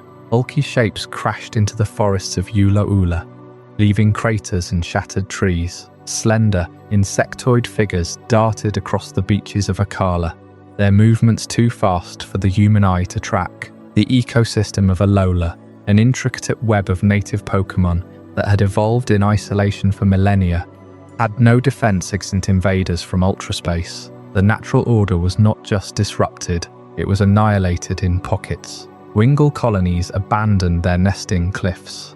Alolan Rattata fled into the underground tunnels, their numbers thinning as predators like Yungoos found themselves displaced. The floral patterns of the island's forests began to change as Ultra Beasts disturbed the soil, releasing spores and chemicals foreign to the Alolan biosphere. The disruption was not merely physical, it was ecological, psychological, and almost spiritual. The native Pokémon could sense that something was fundamentally wrong. They became agitated, aggressive, confused. Trainers reported their own Pokémon refusing to obey commands, staring at the sky with a fear that no amount of affection could soothe. In the midst of this chaos, the island guardians stirred. Tapu Koko, Tapu Lele, Tapu Bulu, and Tapu Fini had watched over Alola since before human memory. They were not gods in the traditional sense, but they were the embodiment of the island's natural will. When the first Ultra Wormhole opened, Tapu Koko was the first to respond. It descended from its hidden perch atop Mount Hokulani, its shell crackling with electricity. It did not attack the Ultra Beasts directly. Instead, it summoned a storm. Thunderclouds gathered around the tear in the sky, and lightning arsed into the opening, trying to force it closed. But the wormhole was not a wound that could be cauterized by lightning. It was a doorway, and the door had been kicked open from the other side.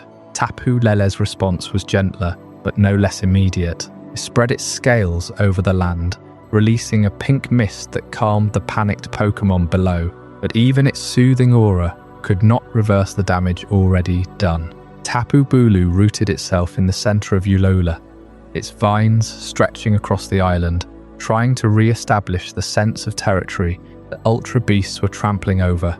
Tapu Fini retreated to the depths of Lake of the Mohn, watching with ancient, sorrowful eyes. It understood that this was not a battle that could be won by guardians alone. The invaders were not from this world. They did not respect the old boundaries. The island guardians were not designed for interdimensional warfare. They were protectors of a closed system. Their powers were tuned to the rhythms of Alola's sun, moon, and tides. The Ultra Beasts brought a rhythm from a different universe entirely. And so, for the first time in centuries, the Guardians seemed uncertain. They did not retreat, but they did not advance either. They held a vigil, waiting, watching, as the sky began to heal itself but never fully closed. The scar remained, a permanent reminder that Alola was no longer isolated, and yet, even as the Guardians hesitate, another force was already moving from the cold corridors of a foundation built on the promise of scientific progress. A woman with eyes full of longing, and a scientist with hands too clever for their own good, had been waiting for this moment. The Ultra Beasts were here, the crisis had begun, but the response would not be a simple defense. It would be a pursuit into the unknown, a chase across dimensions, and it would begin with a single creature of impossible physical extremity. A being designed to absorb and to strike, a creature whose very name would become synonymous with the raw, unfiltered violence of ultra space. That story is waiting, just beyond the scar in the sky. The sky had barely healed from its fracture over Alola when the next wave arrived. The great wormhole had torn open a wound between dimensions, and whatever had been building pressure on the other side was now spilling through.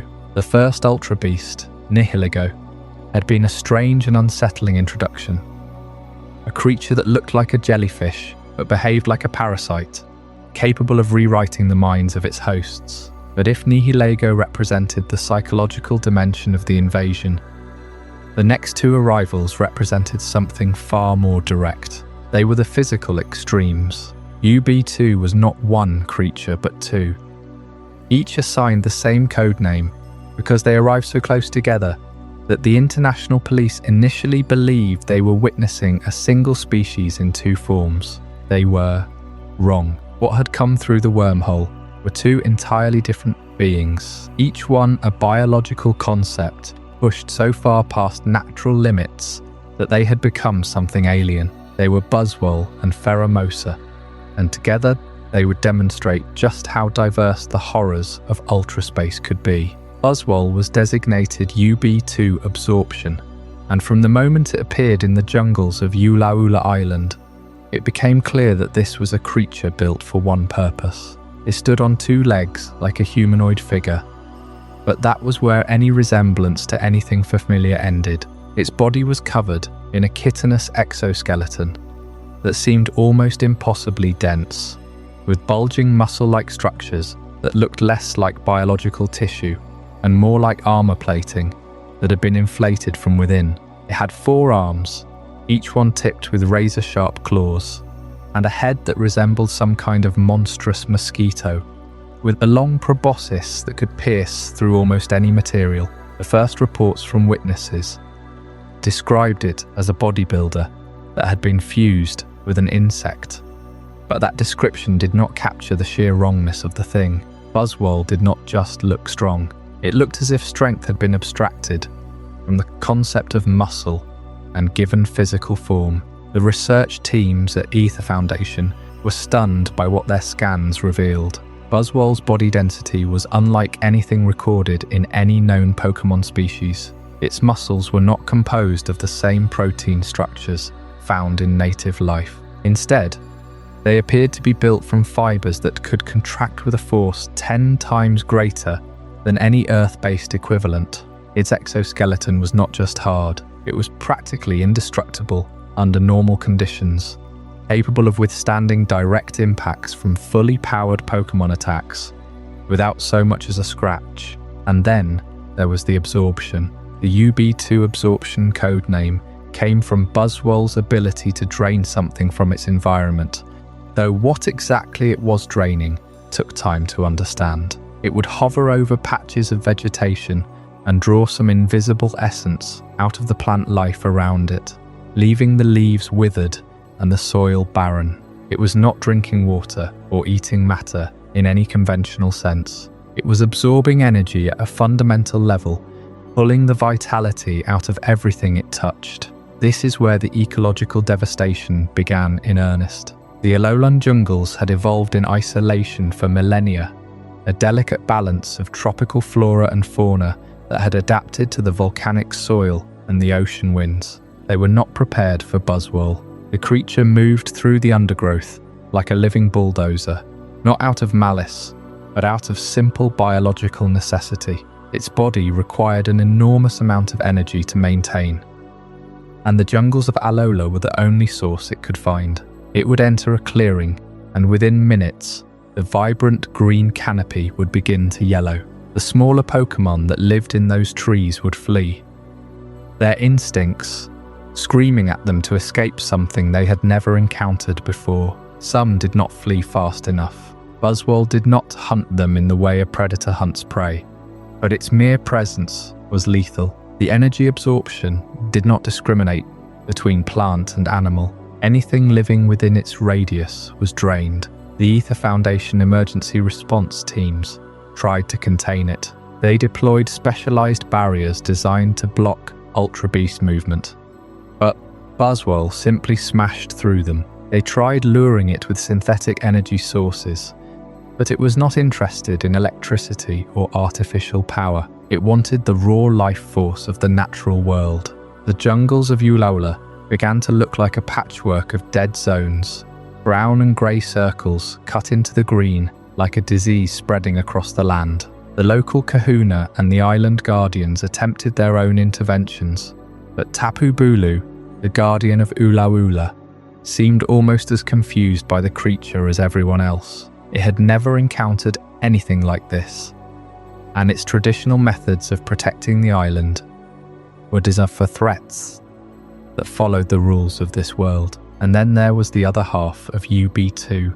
Pheromosa, designated UB2 Beauty, could not have been more different from Buzzwole if it had tried. Where Buzzwole was a brutish, muscle-bound monstrosity, Pheromosa was elegant to the point of being almost hypnotic. Its body was slim and humanoid, with long, slender limbs that moved with a dancer's grace. Its head was angular and insect-like, with antennae that trailed behind it like ribbons of light. Its entire body was covered in a smooth, white carapace that seemed to glow faintly in the moonlight, and it moved so quickly that it was often seen as nothing more than a blur. The first people to witness it described it as beautiful, and that was the most terrifying part, because Pheromosa's beauty was not a coincidence. It was a weapon. The creature released pheromones into the air that affected the nervous systems of anything nearby, humans included. These were not the simple chemical signals that Earth insects used to communicate. They were complex compounds that bypassed the brain's natural defenses and triggered a response of profound attraction. People who got too close to Pheromosa reported feeling an overwhelming urge to approach it, to touch it, to protect it. They could not explain why. They simply felt drawn to it, as if it were the most important thing in the world. And then, when they got close enough, Pheromosa would strike. Its attacks were not brutal in the way Buzzwole's were. They were precise, surgical, and almost beautiful to watch. Pheromosa would extend one of its long legs and drive it through an opponent with such speed and accuracy that the target rarely had time to register what had happened.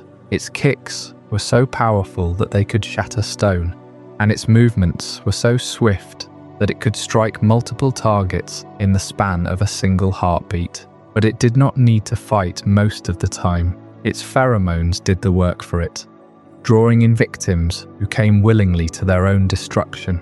The Aether teams learned quickly to wear full environmental suits when approaching any area where Pheromosa had been reported, because even a trace of its chemical signature in the air could compromise an agent's judgment. The contrast between these two creatures could not have been starker, and yet they had both come through the same wormhole from the same dimension. What kind of world could produce both a brute force destroyer and a lethal siren? The answer, according to the researchers who studied them, was a world of extremes. Ultraspace was not a single environment. It was a collection of pocket dimensions, each one shaped by the ultra beasts that lived there. Buzzwole's homeworld must have been one of immense physical pressure, where only the strongest could survive, and where every resource had to be fought for and absorbed directly. Pheromosa's world must have been one of scarcity and danger, where speed and deception were the only paths to survival.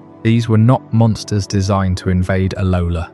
They were simply survivors from environments so harsh that their bodies had become weapons out of necessity. The ecological devastation spread as both creatures moved through the islands. Buzzwole left dead zones in the jungle. Pheromosa left something worse. Its presence disrupted the behavior of every Pokémon in its vicinity. The natural rhythms of the ecosystem broke down as creatures either fled in panic or were drawn in by the pheromones, abandoning their nests and territories to approach the source of the chemical signal. Researchers documented cases of entire flocks of Pikipek abandoning their young because the pheromone influence had overridden their parental instincts. It was a kind of psychological pollution, and it proved far harder to clean up than the physical damage Buzzwole caused. The International Police and the Aether Foundation were forced to develop two entirely different containment strategies for two creatures that shared a single codename.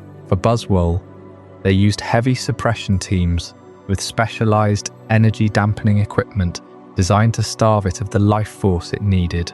For Pheromosa, they used sealed environment traps and remote lures, because getting close to it was simply too dangerous for human agents. The irony was not lost on anyone involved. The Ultra Beasts were not a unified army. They were individual organisms, each one adapted to a specific niche in a world that humans could barely comprehend. And the Alolan ecosystem, for all its diversity, had no niches that could accommodate these invaders. The jungles would take years to recover, if they recovered at all. The dead zones Buzzwole left behind were not empty.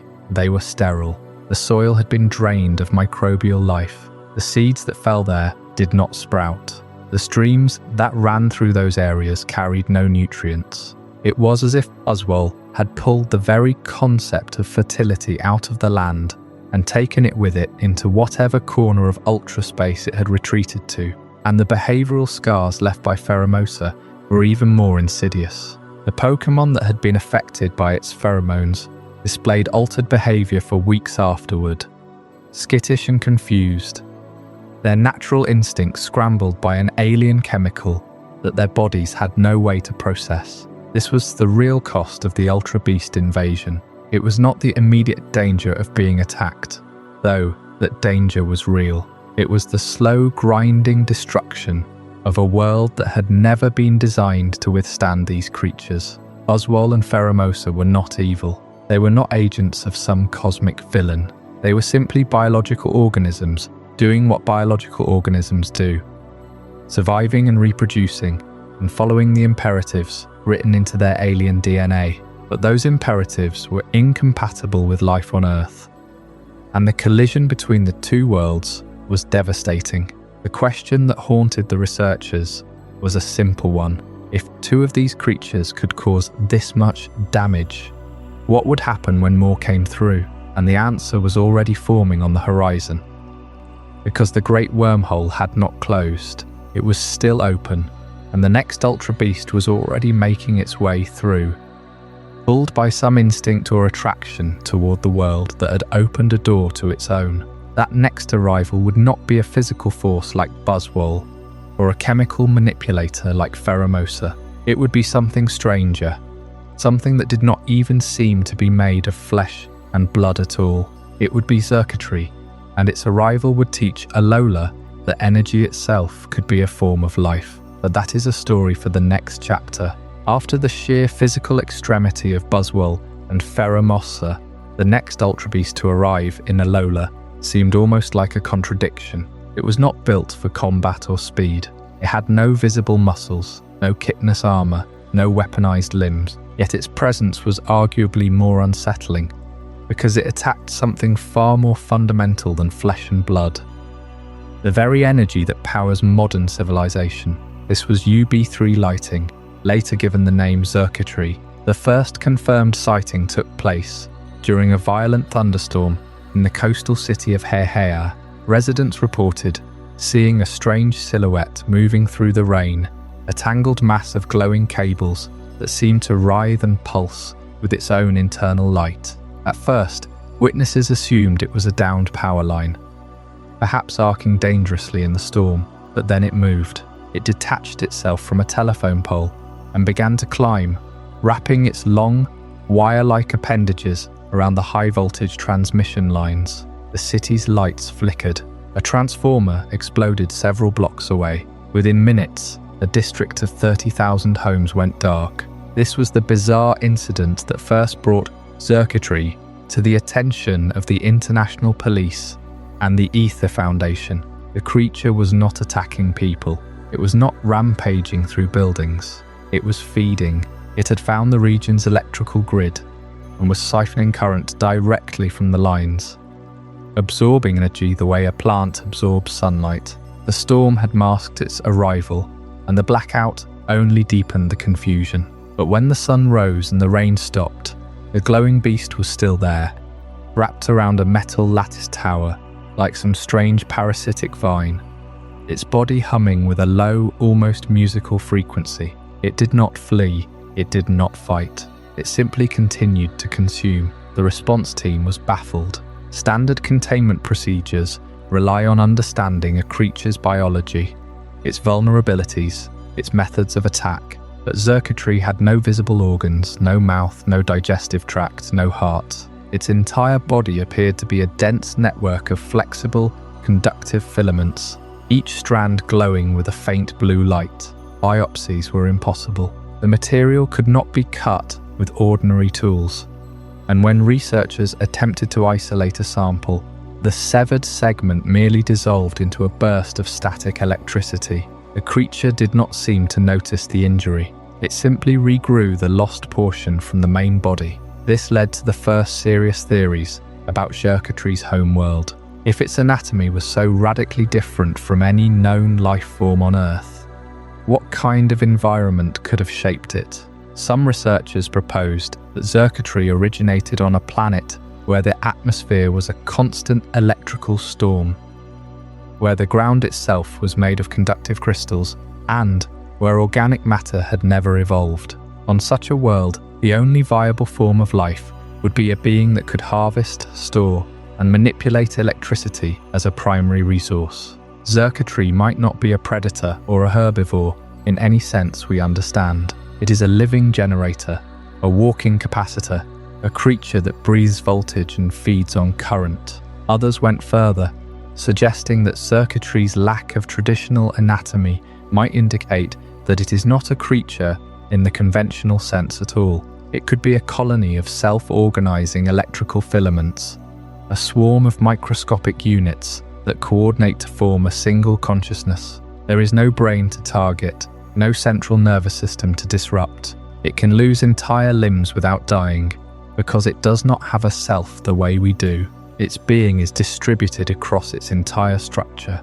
This would make it nearly impossible to defeat by brute force. The only effective countermeasure would be to starve it, to cut off its supply of electrical energy, and that is the true danger of Xurkitree. It does not view human technology as a tool or an obstacle. It views it as a food source. Every power plant, every substation, every home's wiring is a potential feeding ground. In its home dimension, electrical energy might be scarce, available only in brief and violent bursts. Here on Earth, we have built a world that provides a constant, abundant supply of exactly what it needs. If a single Xurkitree can drain an entire city district in a few hours, what would happen if multiple individuals arrived at once? The blackouts would cascade, the power grid would collapse, and in the darkness, the glowing beasts would simply continue to feed, patient and endless, like a slow-moving plague of lightning.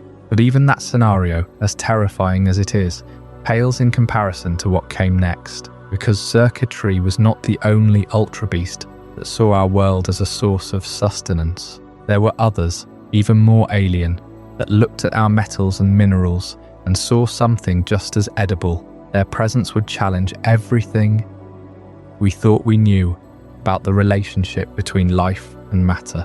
Their story is one of silent, relentless consumption, and it will bring us face to face with a kind of hunger that has no parallel in our biology. That will be the focus of our next chapter, the Steel Sentinels. We will examine the beings that treat iron and steel as a meal and ask whether the things we build to protect ourselves might instead become a lure for something far more dangerous. And yet, For all the strangeness of a creature that fed on electricity as if it were a living power plant, there was something almost understandable about Xurkitree. It consumed. It grew. It moved with a purpose we could recognize, however alien its form. But the next two entities to emerge from the ultra wormholes would challenge that recognition in an entirely different way. They were not merely hungry, they were weapons, and their arrival in Alola would force the international police and the Aether Foundation to reconsider everything they thought they knew about ultraspace. We speak now of the Steel Sentinels, two beings that could not be more different from each other. One was a towering bamboo-like rocket, a living missile of steel and vegetation. The other was a sheet of origami-thin metal, a blade so sharp it could cut through reality itself. And yet, both were classified as the heavy hitters of the ultraspace, not because they were the strongest in raw power, but because they represented the pinnacle of what a creature from another dimension could become when form and function merged into a single, devastating purpose. Let us begin with the giant, Celesteela. Its code name was UB4 Blaster, and if you saw it descending from the sky, you would understand why. Imagine a structure that is part bamboo stalk, part rocket engine. It rises into the air not by wings but by thrust. Flames erupt from its lower body, propelling it upward with the force of a launch vehicle. Its arms are like metallic bamboo joints, capable of extending and retracting with terrifying speed. And its head, if you could call it that, is a cluster of glowing eyes embedded in a mass of steel fibers. It does not walk. It hovers. It drifts. It burns. But the most unsettling thing about Celesteela is not its size, nor its fire. It is the sound. Witnesses described a low, resonant hum that seemed to come from everywhere at once, like the vibration of a giant tuning fork. And when it spoke, if you could call it speech, it was a series of metallic clicks and whistles that echoed through the ultra wormhole like a sonar ping bouncing off the walls of an abyss. The Aether Foundation researchers who first encountered it noted that its movements were slow, deliberate, almost ceremonial. It did not rush. It had no need to. It was a living weapon of mass destruction, and it knew it. Yet, there was something hauntingly beautiful about Celesteela. Its design is not random. It is drawn from the bamboo rocket, a motif that appears in Japanese folklore and art. Bamboo has long been a symbol of resilience and grace, but here it is twisted into something alien. The joints are too long. The proportions are wrong. It is as if a traditional wooden rocket had been stretched and warped until it became a creature of nightmares. This is what ultraspace does to familiar forms. It takes the cultural motifs we know and distorts them into something that should not exist. Now consider its counterpart, Katana, UB4 blade. If Celesteela is the mountain, Katana is the scalpel. It is impossibly thin, so thin that from certain angles it seems to disappear entirely. Its body is a single folded sheet of paper-thin metal, sharpened to a monomolecular edge, and it moves with a speed that defies logic. One moment it is still, the next it is behind you, and you have not even seen it pass. The Ultra Beast researchers had to use high-speed cameras just to track its movements, and even then, the footage was blurry, as if the creature was slipping between frames of existence. Katana's design is a direct reference to origami, the Japanese art of paper folding, but again, the familiar is twisted into the alien. An origami crane is peaceful. This is a blade.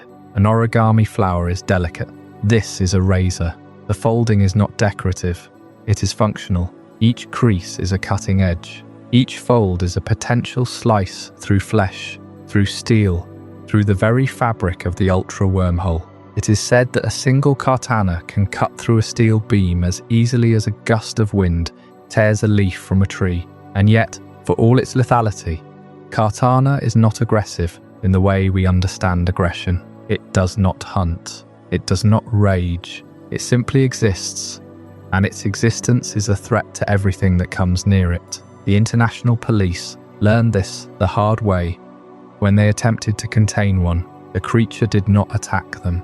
It simply unfolded its paper-thin wings and drifted through the barrier they had erected, slicing it to ribbons without even seeming to notice. That is the horror of Kartana. It is not malicious. It is just a blade, and blades do not care. Together, Celesteela and Kartana represent two extremes of the same concept, the weaponized form. One is slow and unstoppable, a living missile that burns everything in its path. The other is fast and invisible, a cut that you do not feel until it is too late. They are the heavy hitters of ultra space, because they do not need to fight. They simply need to be present, and the world adjusts around them, or is destroyed. And yet, there is a deeper mystery here. Why do these creatures exist? What purpose do they serve in their home dimension? Some researchers speculate that Celesteela and Kartana are not naturally occurring life forms at all, but rather constructs, weapons built by an unknown intelligence to serve a function we cannot comprehend. Their designs are too perfect, too optimized for destruction. They lack the messy inefficiencies of biological evolution. They are like tools. And if they are tools, then who or what is the hand that wields them? But those questions remain unanswered. For now, we are left to marvel at the contrast. The massive bamboo-like rocket and the paper-thin blade, two beings that could not be more different, yet share the same code name. Two entities that embody the fear and wonder of the ultraspace. And as we drift further into the lore, we begin to realize that these sentinels are not the end of the story. They are merely the guardians of a threshold, and beyond that threshold lies something far more terrifying. Something that does not simply cut or burn, but consumes everything. A creature known as Guzzlord, the End of Worlds, and its arrival will change everything we thought we knew about the Ultra Beasts. Chapter 17. The End of World.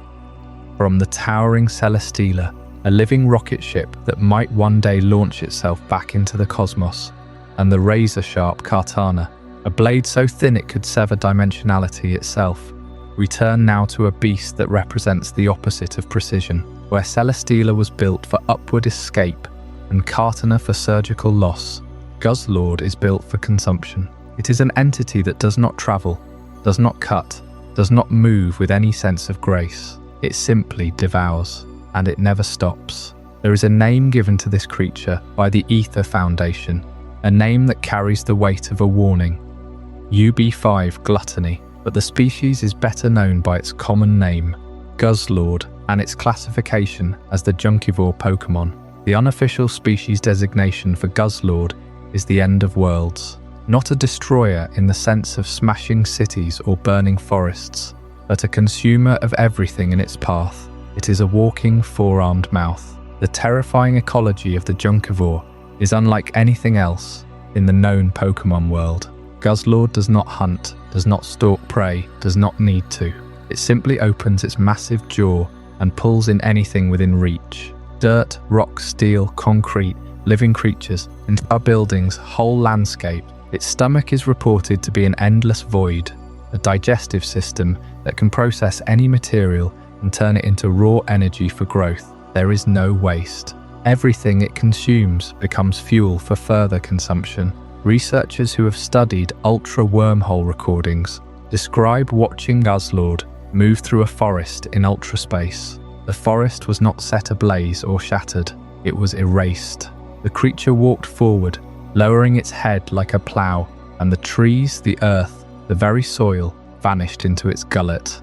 Within hours, a stretch of land miles long was reduced to bare, sterile rock, and Guzzlord kept moving. This is the key to understanding its threat. Guzzlord does not have a territory, does not have a den, does not have any instinct to stop. It is a pure organism of intake. The ultra space from which it comes seems to be a realm of harsh, barren conditions, a place where resources are scarce and competition is brutal. In such an environment, a creature that can consume anything and convert it to energy has a chance to survive. But the cost is that survival becomes an endless singular drive. And this brings us to the most haunting vision in all of Alolan lore, the Ultra Ruin. If you travel through an Ultra wormhole, into the home dimension of Guzzlord, you will not find a world of alien jungles or crystal caves. You will find a dead world. The Ultra Ruin is a desolate wasteland of crumbling skyscrapers, collapsed highways, and shattered monuments. The architecture is unmistakably human, or at least humanoid. The buildings are built for hands that grasp, for eyes that look downward. This was once a world of civilization. It is now a graveyard that the Junkivore has eaten alive.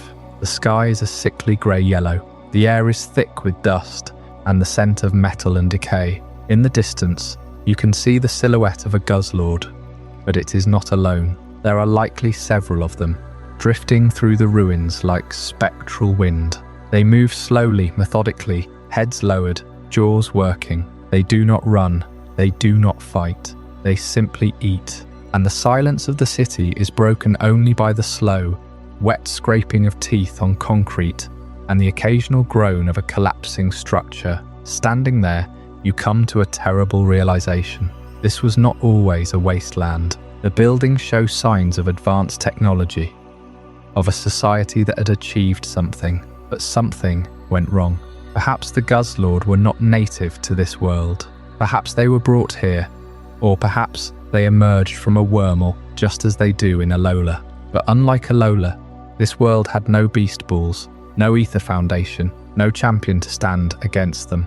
The Guzzlord multiplied, consumed and grew until there was nothing left. And then you look at the Guzzlord in the distance and realize it is not a monster, it is a symptom. The creature does not hate, does not seek destruction as a goal. It is simply following its nature, a nature that was perhaps shaped by the very environment it now destroys. Could it be that the Guzzlord is a consequence of human environmental failure, that the civilization of the Ultra Ruin, through its own greed and waste and consumption, created the conditions for a species that could only thrive on waste? That Junkivore is a judgment written in biology. This is the darkest possibility of the Ultra Beasts. Nihilego might have been a parasite of desire, Buzzwole a warrior of total power, but Guzzlord is a mirror. It reflects our own habits of consumption back to us, magnified to cosmic scale. We clear forests, we level mountains, we extract resources until the land is a hollow shell. We do not call it eating, but the result is the same. The Ultra Ruin is a future Alola destroyed by hunger, but it is also a future Earth. The vision is a warning. The Alolan researchers who first encountered Guzzlord did not immediately understand its ecology. They saw a powerful, dangerous creature that needed to be captured or repelled. But as they studied the Ultra Ruin, as they mapped the layers of consumed strata, they began to see the pattern. The Guzzlord that appear in Alola are not invaders. They are refugees. Their own world is dead, not because they ate it, but because the cycle of consumption and waste that created them has run its course. And now they look for new worlds, new resources, new landscapes to fill the emptiness. In a strange way, Guzzlord is tragic. It is a creature that cannot stop, but it also cannot know why. It does not understand the consequences of its hunger. It simply obeys a drive that was encoded in its genes by a dying world, and it carries that world with it. A ghost of starvation that haunts every bite. As we turn from the ashen ruins of the Junkivore dimension, we catch a glimpse of something else in the ultra space. A different kind of life, small, delicate, moving in a way that suggests purpose beyond hunger. It is a creature that has learned to coexist with the extreme conditions, not by consuming everything, but by adapting, by transforming. There is a story there, a thread that connects all ultra beasts in a web of survival and change. And that story is about to unfold in a direction you will not expect. After witnessing the devastation of the Ultra Ruin, it is easy to assume that every Ultra Beast leaves only destruction in its wake. Guzzlord consumed an entire world, and that image of a planet devoured by an endless hunger lingers like a dark stain on the mind. But the truth of Ultra Space is far more complex and far more strange than a single nightmare can contain, because not every world touched by the Ultra Beasts ended in ruin. Some survived. Some adapted, and in one remarkable case, an entire civilization learned to live alongside these beings. not as monsters, but as partners. The discovery of Ultra Megalopolis came as a shock to the researchers of the Aether Foundation. They had mapped numerous ultra wormhole destinations by then, each one a bizarre and hostile environment. The Ultra Desert, the Ultra Forest, the crumbling ruins of Guzzlord's home, all seemed to confirm the narrative that ultra space was a realm of chaos. But when a wormhole opened to a city of gleaming towers, illuminated by a perpetual prismatic light, the entire framework shifted. This was no wilderness. This was a metropolis built by intelligent hands. The Ultra Recon squad emerged from that city, and they were not what anyone expected. They were human, or human enough, dressed in sleek white uniforms that seemed to absorb the alien light around them. They spoke of their home world, a place they called Ultra Megalopolis, and they explained that their entire society revolved around a single sacred being, Necrozma, the source of all light in their dimension. But Necrozma had gone dark, and without its radiance, their world was dying. To the Alolan public, the Ultra Beasts were threats. To the Ultra Recon squad, they were something entirely different. These people had grown up in the shadow of the Ultra Beasts. But they did not fear them. They lived with them. They trained with them. They called them partners. The very creatures that caused evacuations and emergency lockdowns in Alola were considered the starter Pokémon of another world. Imagine a child in Ultra Megalopolis receiving their first partner from the wilds of Ultra Space. Not a Litten or a Rowlet, but a Poipole, a small venomous being that would one day evolve into a towering Naganadel. Poipole is perhaps the most startling example of this cultural divide.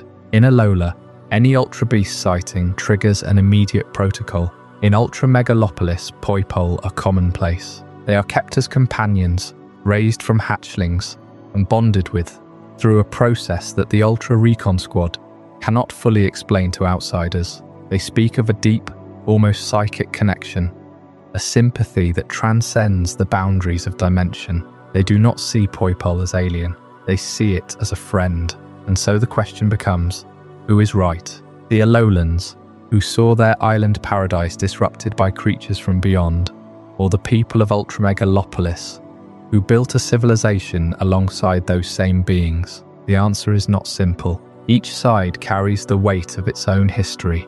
For Alola, Ultra Beasts brought fear, loss, and the memory of a fallen woman who gave her life containing them. For Ultra Megalopolis, Ultra Beasts brought light, companionship, and survival itself. The Ultra Recon squad came to Alola not as invaders but as refugees. They needed help.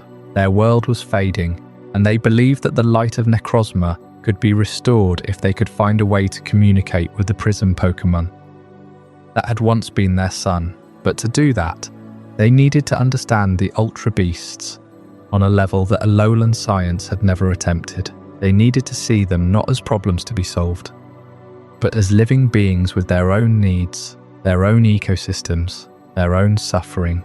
This is the real heart of the Poipole Connection. It forces us to recognize that Ultra Space is not a single dimension of monsters, but a multiverse of worlds, each with its own rules. In one, Guzzlord devours everything. In another, Poipole is the starter Pokémon of a child's first journey. And somewhere in between lies a city in darkness, waiting for a light that has been stolen.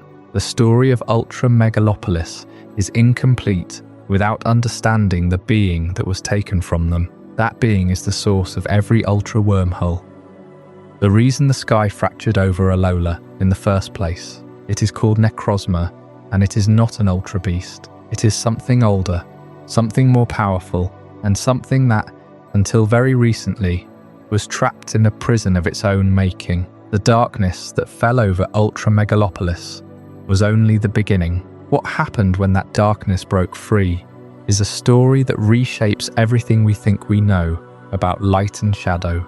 That is the truth we will uncover next. From the haunting ruins of Ultra Megalopolis, where the Poipole line is cherished as a starter companion, we now turn to the figure that looms over that entire dimension, the one whose absence created that shadowy, crumbling world. The Ultra Recon squad views their Ultra Beasts as partners. But there is one entity they do not treat as a partner. They treat it as a threat, as a catastrophe, waiting to be corrected.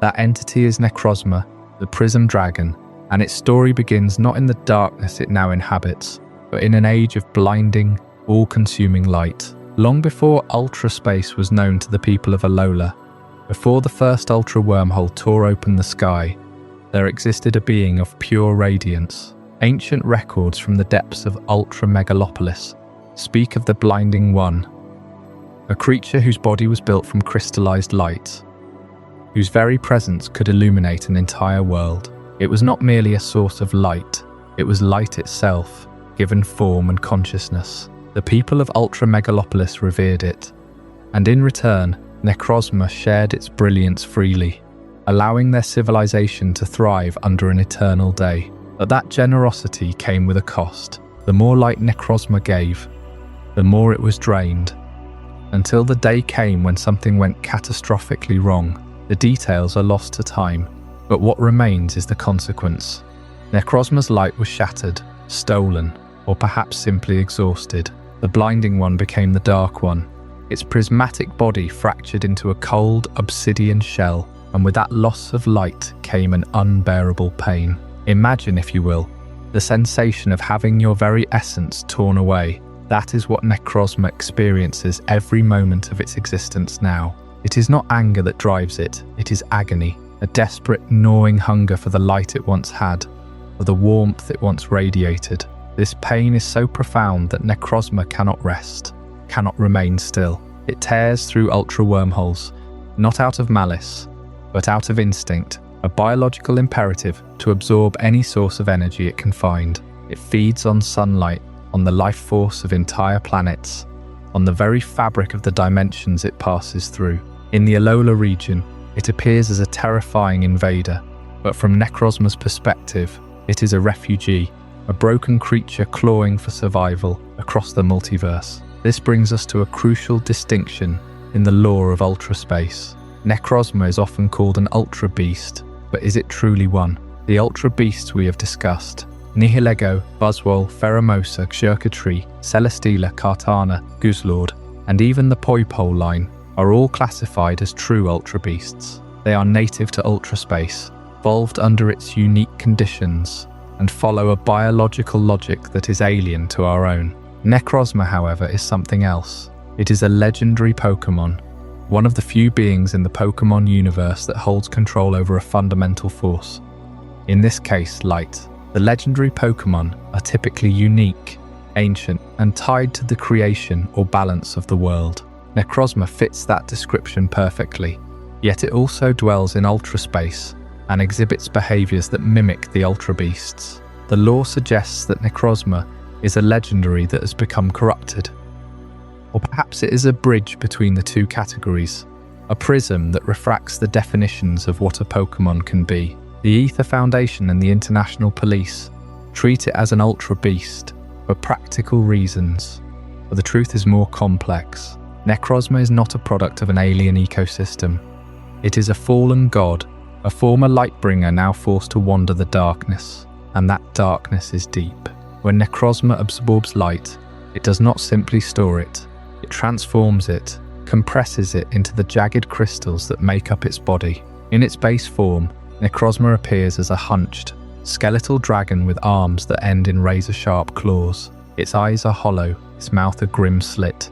It is a creature that has lost everything, including its own identity, but there is a glimpse of what it once was. When Necrozma fuses with Solgaleo or Lunala, it gains new forms, each one more radiant and terrifying. In its Ultra Burst form, Necrozma becomes Ultra Necrozma, a towering being of pure light that burns with the intensity of a star. In that form, the pain is briefly silenced, and the Blinding One returns, but only for a moment. The energy is unsustainable, and when the light fades, Necrozma is left even more hollow, even more desperate. This cycle of agony and hunger is what drives Necrozma's cross-dimensional search. It has visited countless worlds, draining them of their luminosity, leaving behind only shadows. The Ultra Recon squad knows this better than anyone. They have seen what happens when Necrozma's thirst is not quenched. The ruins of Ultra Megalopolis are a testament to its power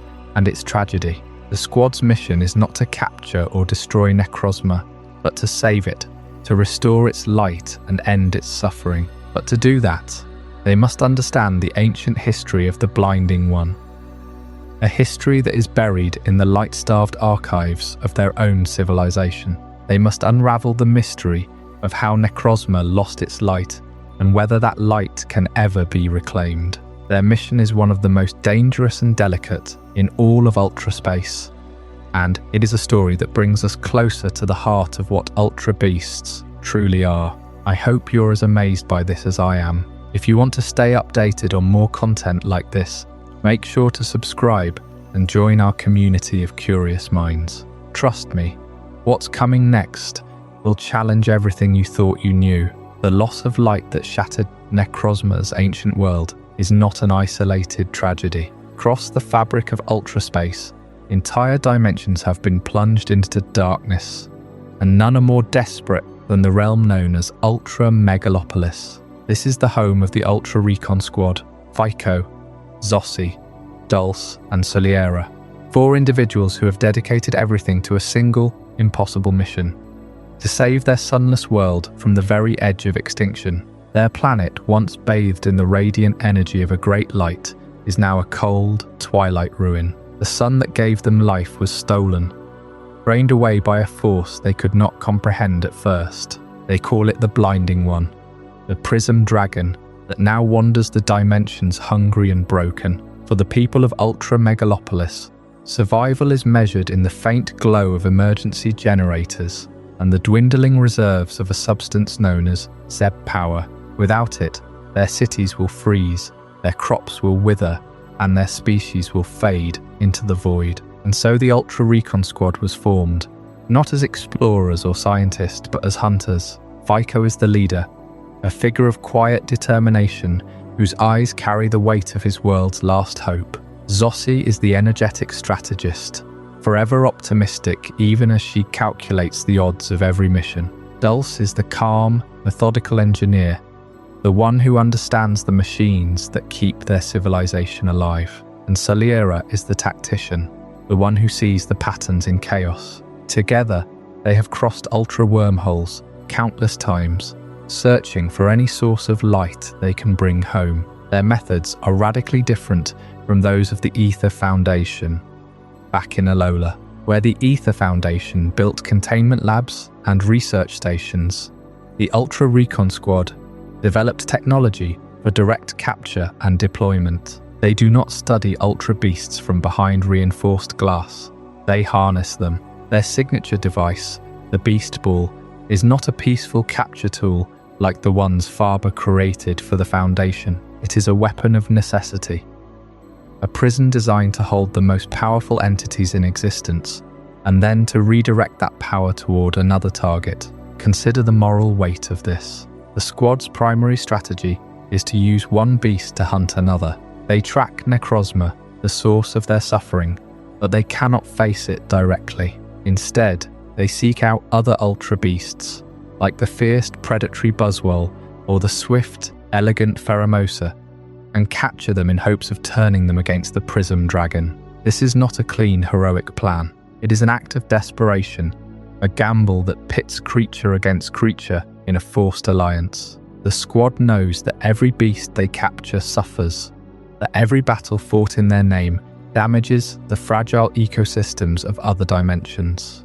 But they have no choice. Their world is dying, and in the silence of Ultra Megalopolis, the sound of a single heartbeat is louder than any moral hesitation. This creates a profound dissonance when compared to the Aether Foundation's approach. The Foundation, under Luzamine's direction, sought to study and eventually weaponize Ultra Beasts, but their motives were tangled in personal loss and a desire for control. The Ultra Recon Squad, by contrast, operates with a clarity that borders on tragedy. They are not driven by ambition or grief.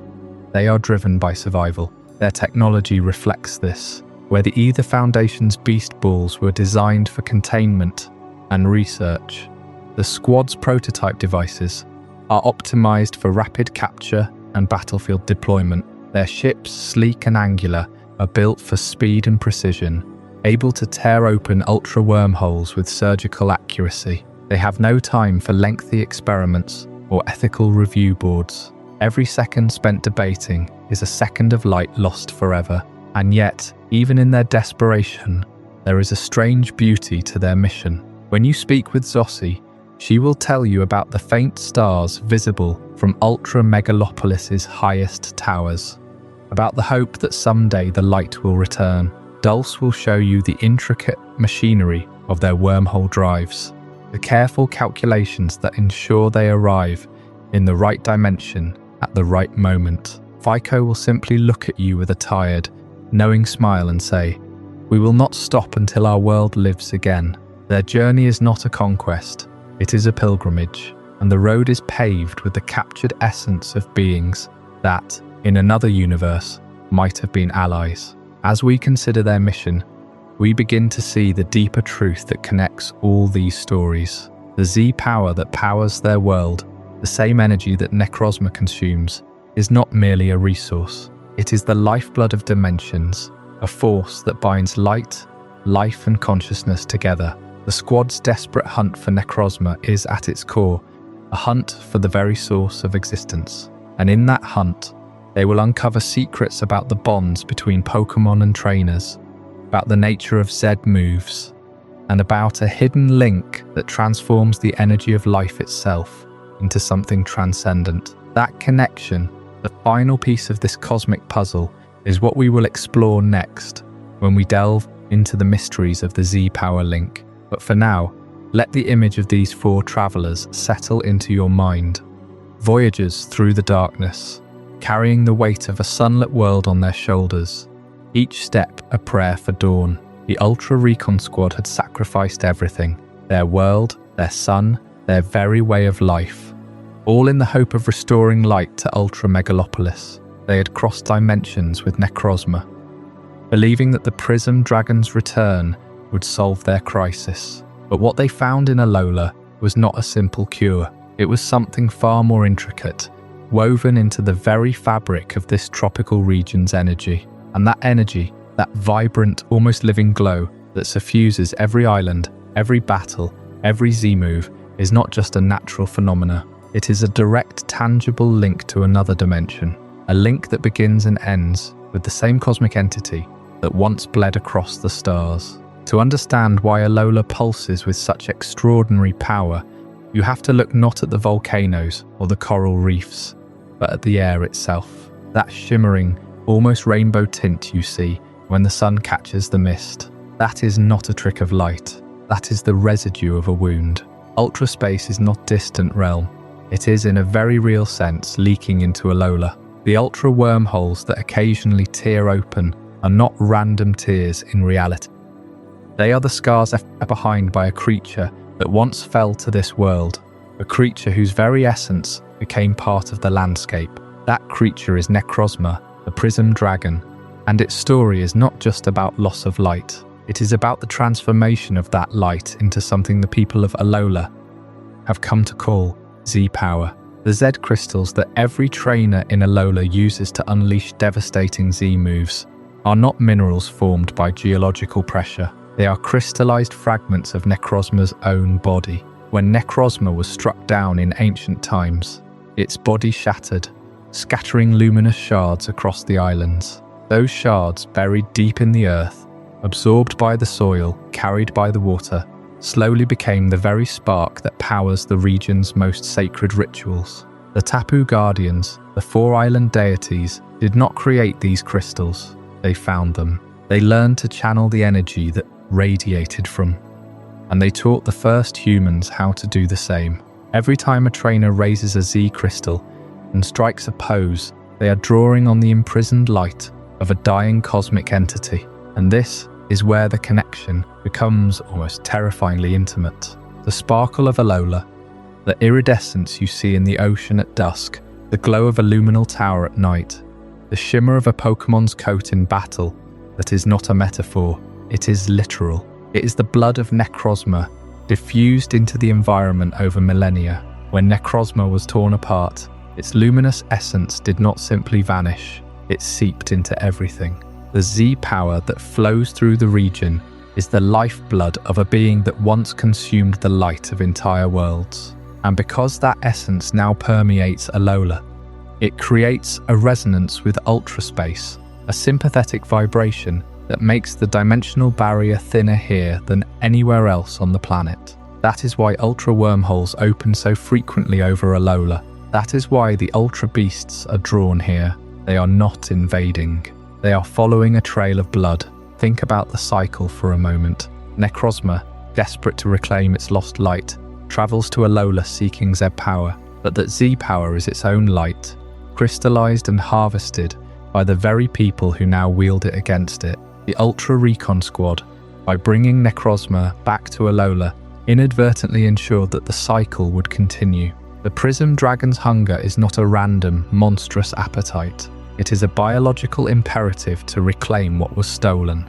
And every time a trainer uses a Z move, they are spending that stolen energy. They are using Necrozma's own blood to battle it. It is an astonishing, almost tragic irony.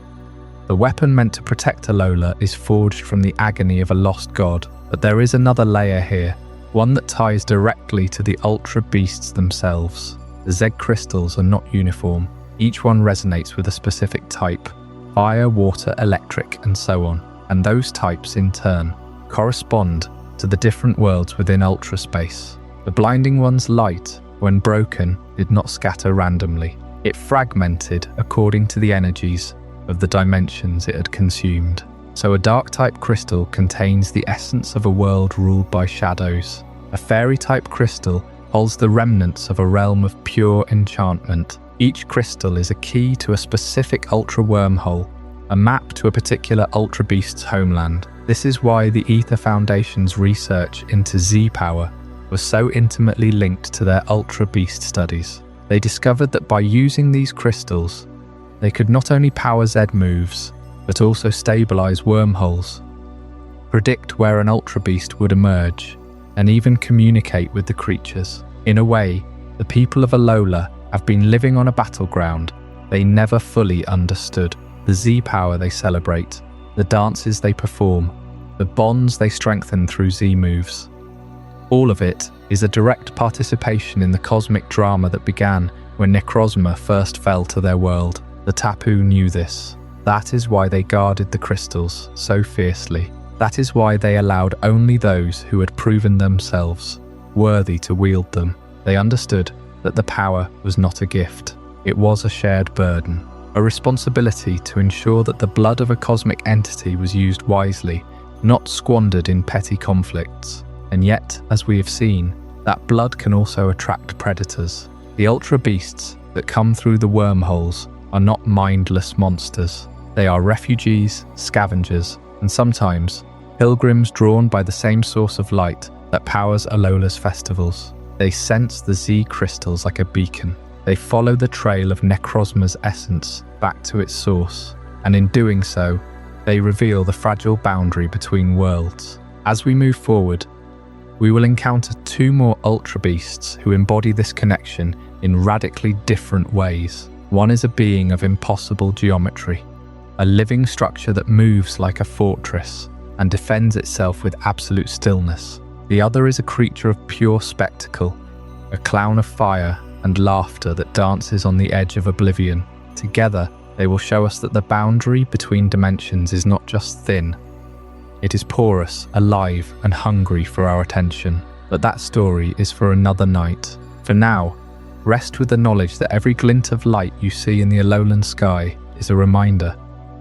We are all living in the aftermath of a cosmic fall, and the blood of a star still flows beneath our feet. The Z power link revealed something profound about the relationship between Alola and Ultraspace. It showed us that the very energy flowing through the islands, the light that crystallizes into Z crystals, is not merely a local phenomenon, but a bridge to a far older, far stranger dimension. And with that bridge comes travelers. But not all travelers arrive with the same intent, nor do they fit neatly into the categories we create for them. By the time the Aether Foundation had catalogued Nihilego, Buzzwole, Pheromosa, Xurkitree, Celesteela, Kartana, and Guzzlord A certain pattern had formed. The Ultra Beast seemed to follow a logic of singular purpose.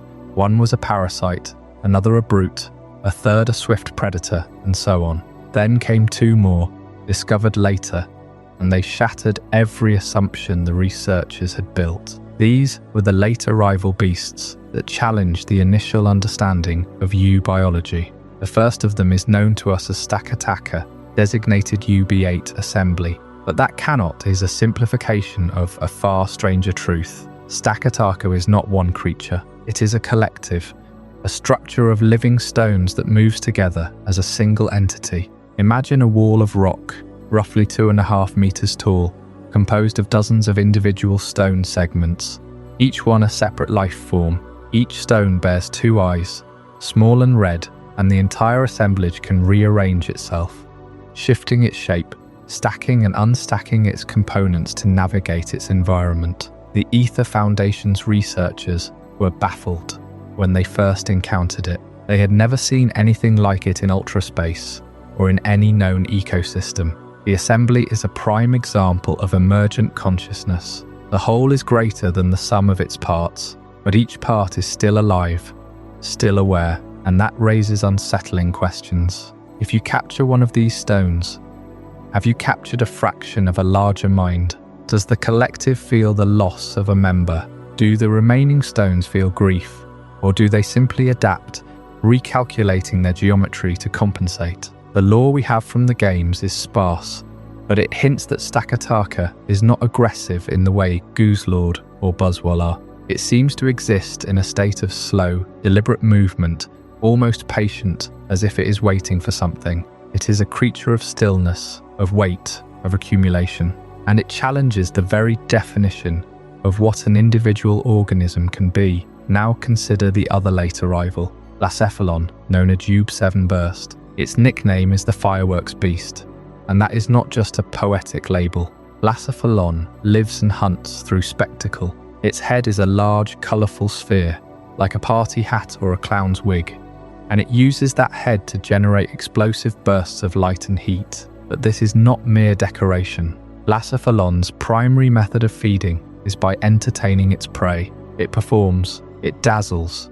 it creates a display so mesmerizing that its target becomes entranced. And then in a flash, the head detonates. The explosion is not just a weapon, it is the culmination of the performance. The creature then regenerates its head, consuming the energy released in the blast. This is predatory entertainment in its purest form. The act of killing is an act of showmanship. The beast does not simply ambush or overpower its prey, it puts on a show, and the prey, in its final moments, is treated to a spectacle of light and colour before being consumed. This redefines what we think of as a predator. It introduces psychology, aesthetics, even a twisted form of artistry into the act of survival. The Aether Foundation could not classify Blacephalon using the same boxes. It was not a brute. It was not a scavenger. It was something between a performer and a bomb. Both Stakataka and Blacephalon arrived later in the Ultra Beast crisis. After the initial panic had subsided and the researchers thought they had a handle on the phenomena, their discovery forced a complete re-evaluation. If an Ultra Beast could be a collective mind made of stones, or a pyrotechnic trickster that feeds on ore, then the possibilities are truly limitless. What other forms of life exist in ultraspace that we have not yet seen? What other modes of perception and interaction are possible? These two beasts are a reminder that the universe does not owe us consistency. It is vast, strange, and full of things that will not fit neatly into our categories. And the emotional fallout from these discoveries, the way they affect the people who study them, the way they change how the world around us, is just as important as the creatures themselves. The next chapter will explore that human side of the story, the emotional fallout. At the close of the last chapter, we explored Stakataka and Blacephalon, two ultra beasts that arrived late in the Alola crisis and forced researchers to rethink everything they thought they knew about these extra-dimensional creatures. The idea that a creature like Stakataka could be a colony of individual living stones, each with its own will, or that Blacephalon could dissolve into a theatrical explosion and reform, suggested that Ultra Beasts were not merely monsters from another world, but living ecosystems, cultural artifacts, or even expressions of a reality whose rules we could barely grasp. But behind every Ultra Beast sighting, every containment protocol, every beast ball fired in desperation, there was a human story. And no human story in the Ultra Beast narrative is as harrowing or as intimate as the one that unfolded within the Aether Foundation. This family's tragedy is the silent shadow behind the cosmic invasion, a descent into madness fueled by love, loss, and the poisonous influence of a creature that barely understood what it was doing. Lusamine, the president of the Aether Foundation, was not always the cold, obsessive figure players meet in the games. She was a mother. She was a wife. She loved Mohn, her husband, with a devotion that bordered on worship. When Mohn vanished during an ultra wormhole experiment, Lusamine's world fractured. The same research that had once been a shared passion became an obsession. She would find him. She would bring him back. And if she had to tear open the fabric of reality to do it, she would. The Ultra Beasts became her instruments, her prizes, her companions in grief. But one Ultra Beast in particular played a role far more intimate. Nihilego, codenamed U1 Symbiont, is a gelatinous parasitic creature that mimics the appearance of a jellyfish. Its ability to secrete a neurotoxin that induces euphoria and hallucinations made it uniquely dangerous. Lusamine did not just capture Nihilego, she allowed it to merge with her, fusing their bodies in a grotesque union that left her mind shattered and her body transformed. This fusion was not an accident. It was a choice born of desperation and madness. Lusamine believed that by becoming one with an Ultra Beast, she could transcend the limits of her human form and cross into ultra space to find Mohn. But Nihilego had no concept of love or loss. It simply responded to the intense emotional signals emanating from its host, amplifying them, twisting them, until Lusamine's grief became a cage of ecstasy and delusion. Her appearance changed. Her skin took on a crystalline, almost alien sheen. Her eyes became hollow. She spoke of the Ultra Beasts as beautiful, as perfect, as creatures that understood her in a way her own children never could. And that is where the true tragedy lies. Lily and Gladion, her children, watched their mother transform from a loving parent into a stranger. Gladion fled the Aether Foundation, unable to bear the environment of cold experimentation and emotional neglect. He joined Team Skull, a gang of misfits, as a way to escape the suffocating legacy of his family. But he could never truly escape. The trauma of his mother's obsession followed him, manifesting in his fierce independence and his determination to protect his sister from a distance. Lily stayed. She stayed because she hoped desperately that she could save her mother. She stayed even as the Aether Paradise became a prison of polished white hallways and silent laboratories. She stayed until the day she realized that the woman commanding the Ultra Beasts was no longer her mother at all. That realization broke something inside her. Lily became timid, fearful, unable to stand up for herself. She spent years hiding from the world, carrying the guilt of a daughter who could not stop her mother from falling into an abyss of alien influence. The Ultra Beasts were not just monsters that invaded Alola. They were catalysts that destroyed a family from the inside out. The wormholes did not merely tear open the sky.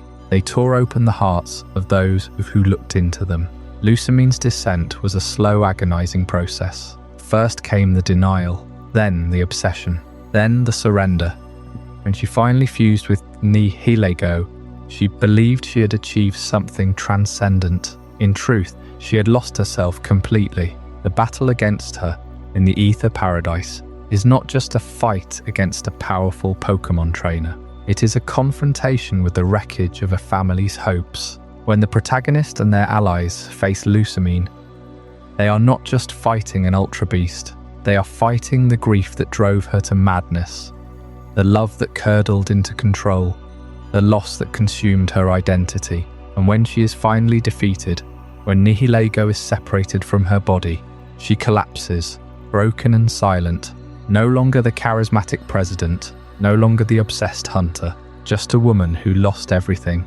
But the scars on Lily and Gladion do not heal with the victory. Lily spends the aftermath of the Alola crisis, learning to stand on her own, travelling to Kanto to become a trainer in her own right, seeking a new identity, separate from her mother's shadow. Gladion, hardened by his years on the run, takes on a leadership role in the reformed Aether Foundation. But the weight of his past never fully lifts. The Ultra Beast incident left them orphans in everything but name, and yet the story does not end with Lucamine's defeat. The Ultra Beasts continue to appear, the wormholes remain open.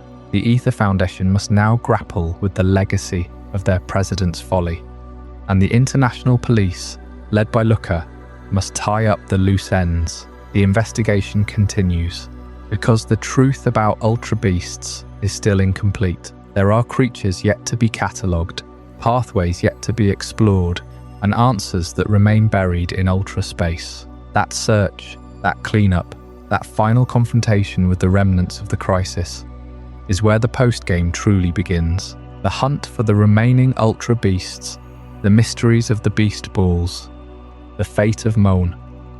All of these threads wait for those brave enough to follow them into the lightless corridors between dimensions. And for Lily and Gladion, the journey toward healing is only the first step in a longer story, one that, like the wormholes themselves, never truly closes. Lucamine's fusion with Nihilego was not just a personal collapse. It was the physical manifestation of everything the Aether Foundation had tried to control and had failed to understand. The sight of her, wrapped in that translucent, gleaming jelly, her own form dissolving into the alien creature, left an indelible mark on everyone who witnessed it. Lily, forced to confront the mother she idolized, turned into something unrecognizable, and Gladion, who had already spent years running from that household, were both survivors of a tragedy that had been years in the making. And when the fusion was broken, when Lucamine was pulled back from the brink, the damage was not undone. The islands bore the scars of that event, and the Ultra Beasts that had poured through the wormholes were still out there, scattered across Alola. This is where the story takes a quieter, more procedural turn. The main crisis had passed, but the cleanup operation was just beginning. The international police had been watching the Ultra Beast situation from the very first sightings, 10 years before the events of Sun and Moon. That was when Luca and Nanu first crossed paths, when the first Fala, the woman who would later die in that tragic incident, was recruited to help track the creatures. The international police had been preparing for a moment like this, and now that the invasion had been quelled, they launched what they called Operation U. It was a coordinated effort to locate and capture every remaining Ultra Beast still roaming the Alolan Islands, to prevent them from causing further ecological disruption, or, worst, opening new wormholes on their own.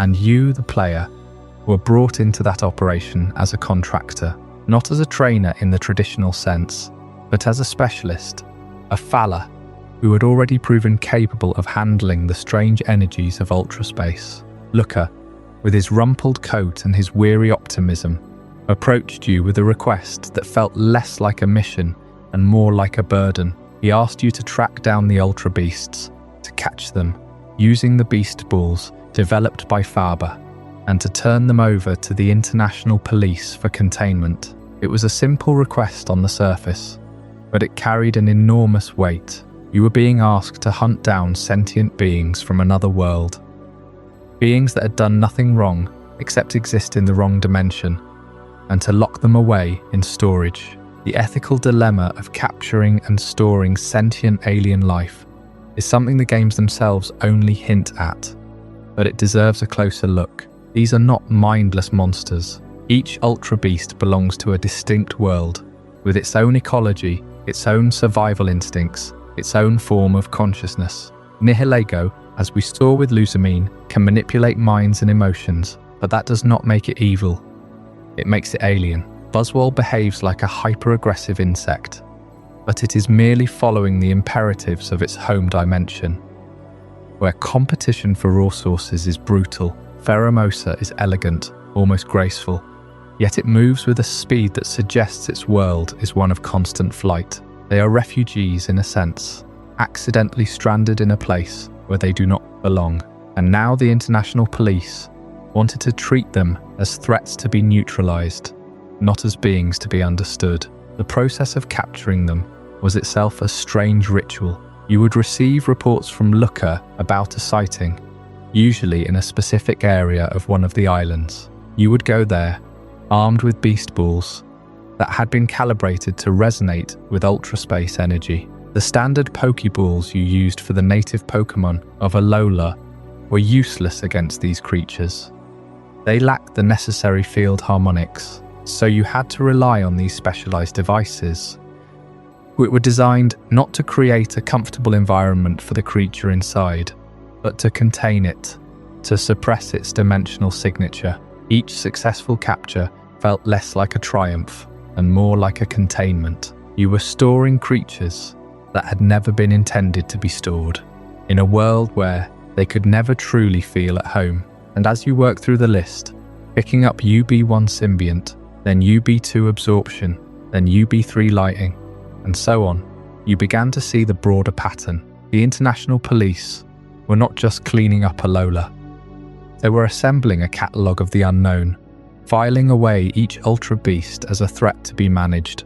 The beast balls did not allow for the kind of bond you would form with a regular Pokémon. They were more like prison cells, miniature containment units. You could not communicate with the ultra beasts, could not understand their needs. You were simply a functionary in a system designed to neutralize the unfamiliar. And yet, there was also a sense of responsibility. If these creatures were left unchecked, they could cause real harm. The Alolan ecosystem was already delicate, and the presence of beings like Celesteela, a creature that could drain the very life from the land, or Kartana, a paper-thin being that could slice through anything with its razor edges, posed a danger not just to people, but to the natural balance. The international police argued that capture and storage was the only way to ensure safety. They were not interested in studying the ultra beasts in their natural habitats.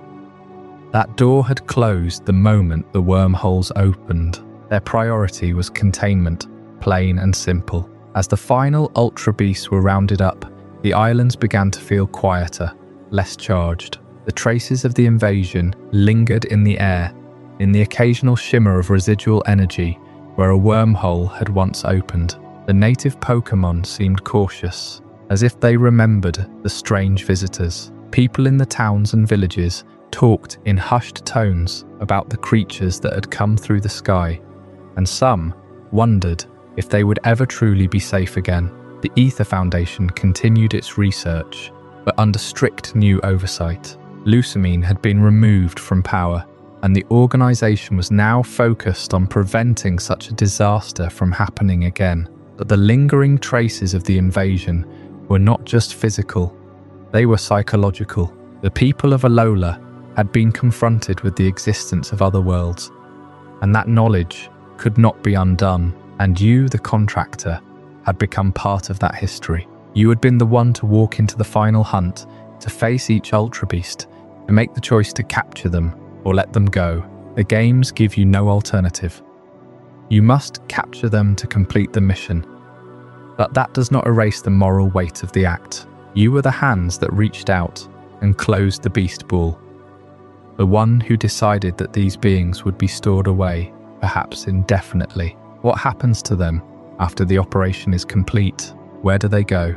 The international police keeps their records classified, and the Ultra Beasts are never seen again in Alola. They become another chapter in the files, another mystery locked away for future study. This cleanup of the Alolan Islands was, in a sense, the end of the first chapter of Ultra Beast history. The invasion had been repelled, the creatures contained, and the heroes had moved on. But the story was far from over. The wormholes were still there, in principle, waiting in the fabric of space. And if one group of beings could cross over, others could too. The multiverse was open, and the implications of that will echo far beyond Alola. Up next, we will explore the broader consequences of what happened here, and how the events in Alola set the stage for something much larger. The existence of ultraspace means that every world is connected, and every connection carries a risk. In the next chapter, we will look at the multiversal implications of the Ultra Beast crisis, and what it means for the future of the Pokémon world. The decision to capture Ultra Beasts and store them away in PC boxes raises an unsettling question, one that Operation UB never truly answered. When you send a Nihilego or a Buzzwole into digital storage, where exactly does it go? The Pokeball system, famously developed by Sylph Co., was designed for creatures native to this world. Creatures bound by the same physical laws that govern your kitchen sink or the clouds above Mount Lanakila. But Ultra Beasts are not bound by those laws. They come from a place where physics itself might be a suggestion, where time and space fold into shapes no human mind was meant to hold. And that place, ultraspace, is not just one alternative dimension. It is a confirmation of something far more vast, far more terrifying than any single alien planet. The existence of ultraspace confirms what theoreticians in the Pokémon world have suspected for centuries, though the general public rarely hears them spoken aloud. The many worlds theory, first proposed by human physicists long before the first Pokeball was ever crafted, suggests that every decision, every quantum fluctuation, every possible outcome creates a branching reality. In the world of Pokémon, this theory is not abstract mathematics. It is a literal, accessible geography. Ultraspace is not a single place. It is a network of alternate realities, each one a slightly different version of the world you know. The ultra wormholes are not just holes. They are doorways between these branches, and the fact that they can be opened at all, that creatures like Cosmog can tear the fabric of existence with a cry of distress, means that the multiverse is not a distant theoretical possibility. It is as real as the ground beneath your feet. You might remember a story from Mohn, decades before the Alola crisis, when a meteorite carrying an extraterrestrial virus threatened the entire planet. The Delta episode, as it came to be known, involved a group of scientists and trainers who discovered a way to travel through space using a device called the Link Cable. That cable was originally intended for trading Pokémon across regions, but during the Delta episode, it was repurposed to connect two worlds that should never have touched. The technology was crude, a handshake between dimensions rather than a full traversal, but it proved that the boundaries between realities were permeable. Ultraspace takes that crude handshake and turns it into a full embrace. The Link Cable of Hoenn was the first tentative step. The ultra wormholes of Alola are the open highway, and now, thanks to the Aether Foundation and the International Police, we know that those highways lead not just to one other world, but to an infinite number of them. Consider what that means for the concept of invasive species. In our own world, when a non-native plant or animal is introduced to an ecosystem, it can cause chaos. Rabbits in Australia, cane toads in Queensland, kudzu vine in the American South. These are single species from a single continent. Now imagine the same principle applied across realities. Every ultra beast that steps through a wormhole brings with it the ecology of an entire dimension. Nihilego's neurotoxins are not just poison.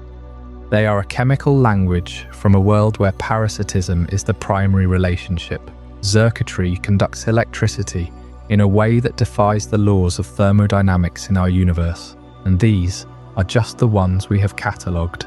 The terrifying possibility is that for every ultra beast we have encountered, there are countless more in countless other dimensions, each adapted to conditions we cannot even comprehend. Some of those worlds might be so hostile that their inhabitants would view our planet as a paradise to conquer, or as a blank canvas to terraform into a nightmare. The Aether Foundation tried to prepare for this. They developed beast balls, special capture devices that resonate with the dimensional frequencies of ultra beasts. But even Faber, for all his arrogance, understood that a beast ball only works if the creature's quantum signature remains stable.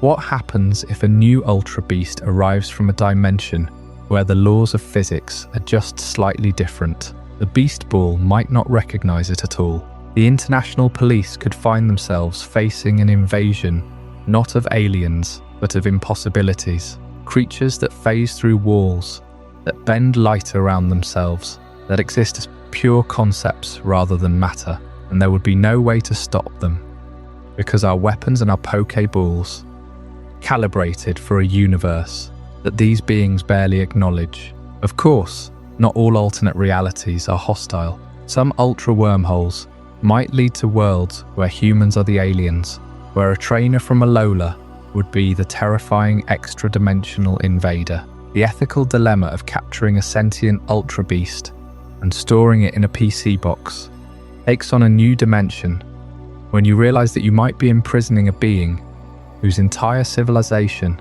is just beyond the wormhole, watching helplessly as their colleague is abducted by giant pink fleshy things from the next reality. Operation UB never considered that possibility. They were too focused on containment, on cataloguing, on using the captured beasts as weapons or research subjects. But the truth is that we have no right to police the multiverse. We barely understand our own world. The multiversal implications of ultra space challenge the very foundation of what it means to be a Pokémon trainer. For decades, the Pokédex has described creatures as native to specific regions, each with its own evolutionary tree and ecological niche. But Ultra Beasts shatter that taxonomy. They are not native to anything we know. They are refugees, explorers, or perhaps conquerors from timelines that split off before the first fossil Pokémon ever crawled out of the sea. And now that the wormholes are open, they will keep coming. The only question is whether we will be ready for the next wave, or whether we will be caught asleep as the infinite dimensions spill their secrets into our world. And that is where the science of Beast Boost becomes so critical. If we can understand how Ultra Beasts draw power from the very act of defeating their opponents, we might unlock a way to predict their behavior, to anticipate which dimensions pose the greatest threat, and perhaps even to close the wormholes for good. But that understanding will require us to look directly into the heart of the multiverse. And what we find there may change everything we thought we knew about the bond between trainer and Pokémon. The multiverse we explored in the last chapter isn't just a theoretical framework, it's a set of different worlds, each with its own laws, its own physics, and its own inhabitants. And those inhabitants, the Ultra Beasts, didn't stumble into our reality by accident. They were pushed. When an Ultra wormhole tears open, it floods whatever passes through it with an energy that is not native to our world. It rewires them on a cellular level, and that rewriting is not random. It is precise. It is targeted. It activates a survival mechanism unlike anything seen in ordinary Pokémon. This mechanism is called Beast Boost. In the games, it is a simple ability. Every time an Ultra Beast knocks out an opponent, its highest stat rises. But in the lore of Ultra Space, this is far more than a battle trick. It is the very reason these creatures can exist, in a dimension that is fundamentally hostile to their biology. Think of it as an emergency override, a biological adrenaline that surges through them the moment they cross into Alola's atmosphere. That adrenaline doesn't just make them stronger, it makes them more of what they already are. Each Ultra Beast is a creature of extremes. They evolved in environments so alien that our minds struggle to comprehend them. Nihilego, the jellyfish-like parasite, is built around a core of vulnerability and absorption. Its highest natural attribute is its special defense. In its own world, that might have been enough to survive. But in our world, the defense is supercharged by the wormhole's energy, allowing it to become a living sponge for foreign energies, for emotions, for entire consciousnesses. Buzzwole, the mosquito-like brute, has an attack stat that is almost absurdly high for a creature its size. Wormhole energy doesn't just enhance that. It makes Buzzwole's every muscle fiber contract with a power that would tear apart any normal organism. Pheromosa, the elegant runner, is defined by speed. In Ultra Space, That speed was necessary to outrun predators or catch prey. In our world, the wormhole's charge turns it into near teleportation, a blur that our eyes cannot track. This is not random augmentation, it is a survival algorithm. When an ultra beast enters our dimension, its body detects that the environment is wrong.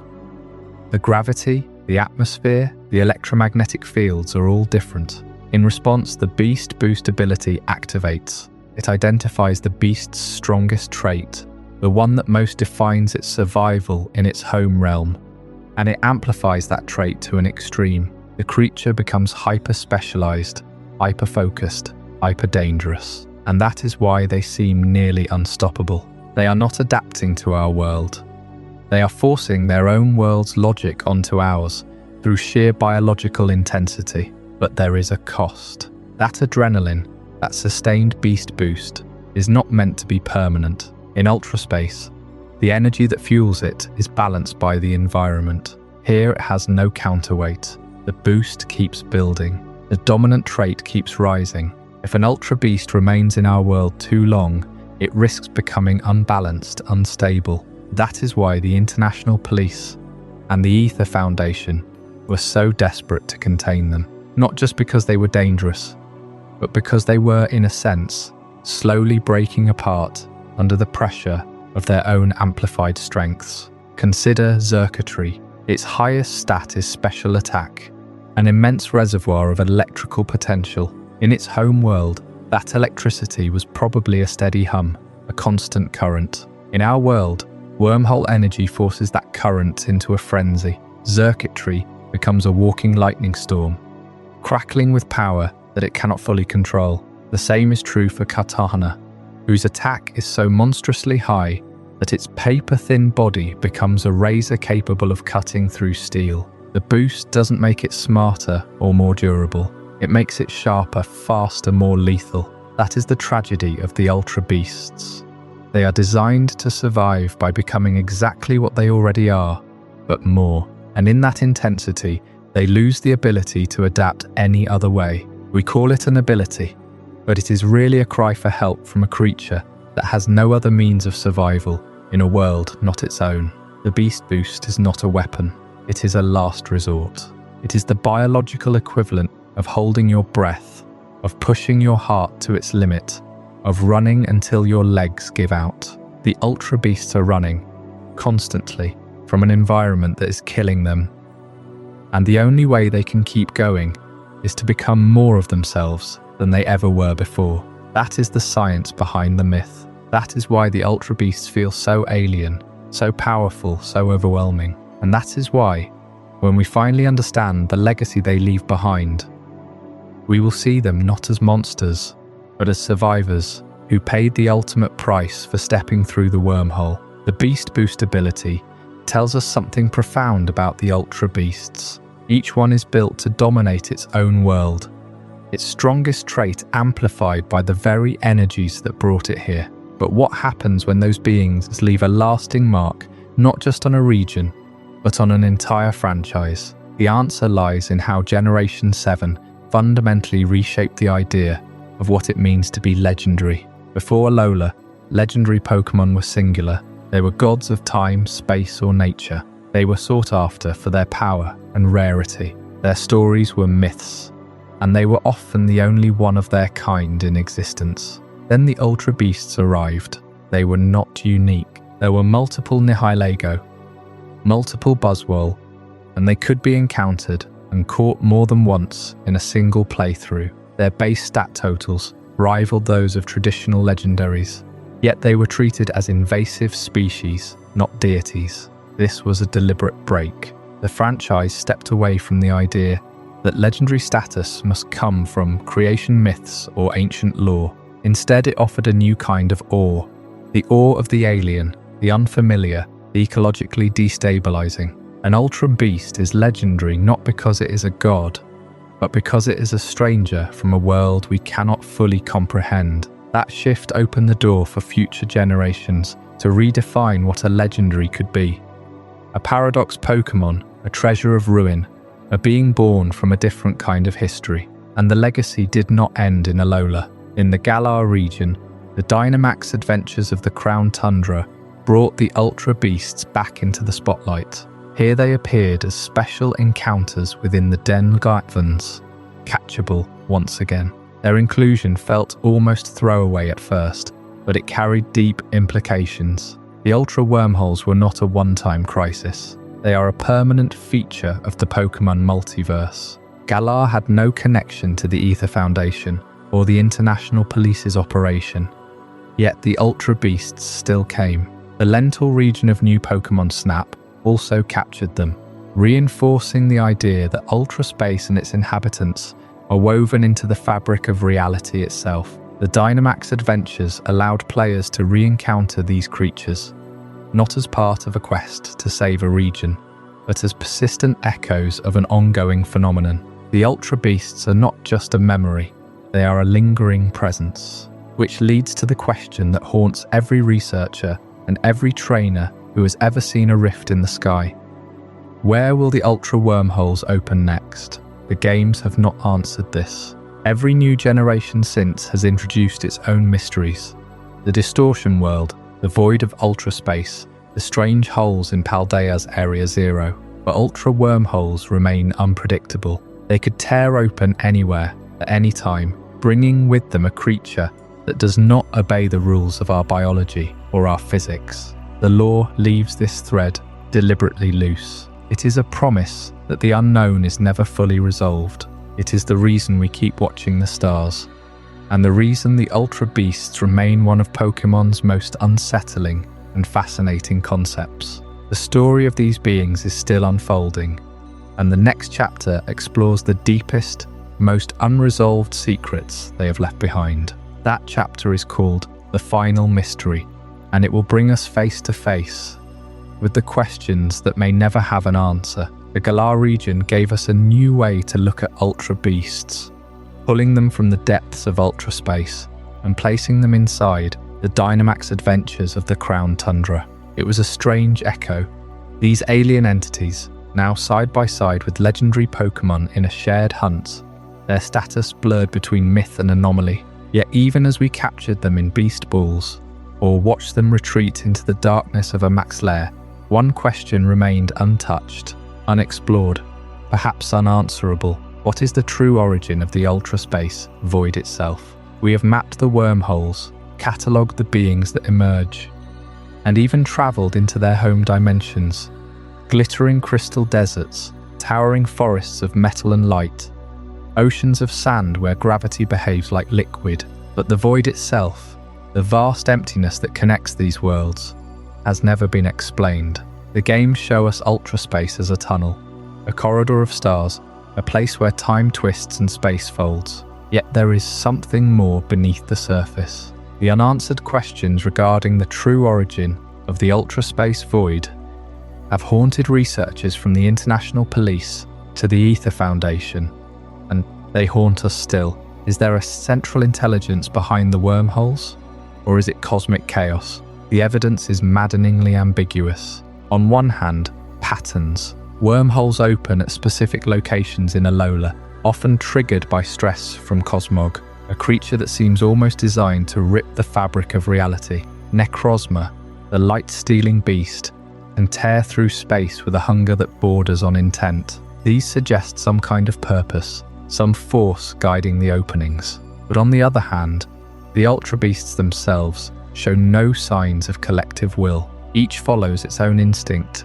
its own alien survival logic. The wormholes come and go without warning, scattering Nihilego across islands, sending Buzzwole into the tropical sun without any apparent goal. It feels random, chaotic, like a natural phenomenon we have not learned to predict. Perhaps the truth lies somewhere between design and accident. Consider the void itself, the emptiness of Ultra Space. In the games, when you fly through the wormhole, you see nothing but stars. No structure, no architecture, no sign of builders or gods. Just an endless, silent blackness, scattered islands of reality. That emptiness is terrifying because it suggests absence. No intelligence, no purpose, just a wound between dimensions that happen to form.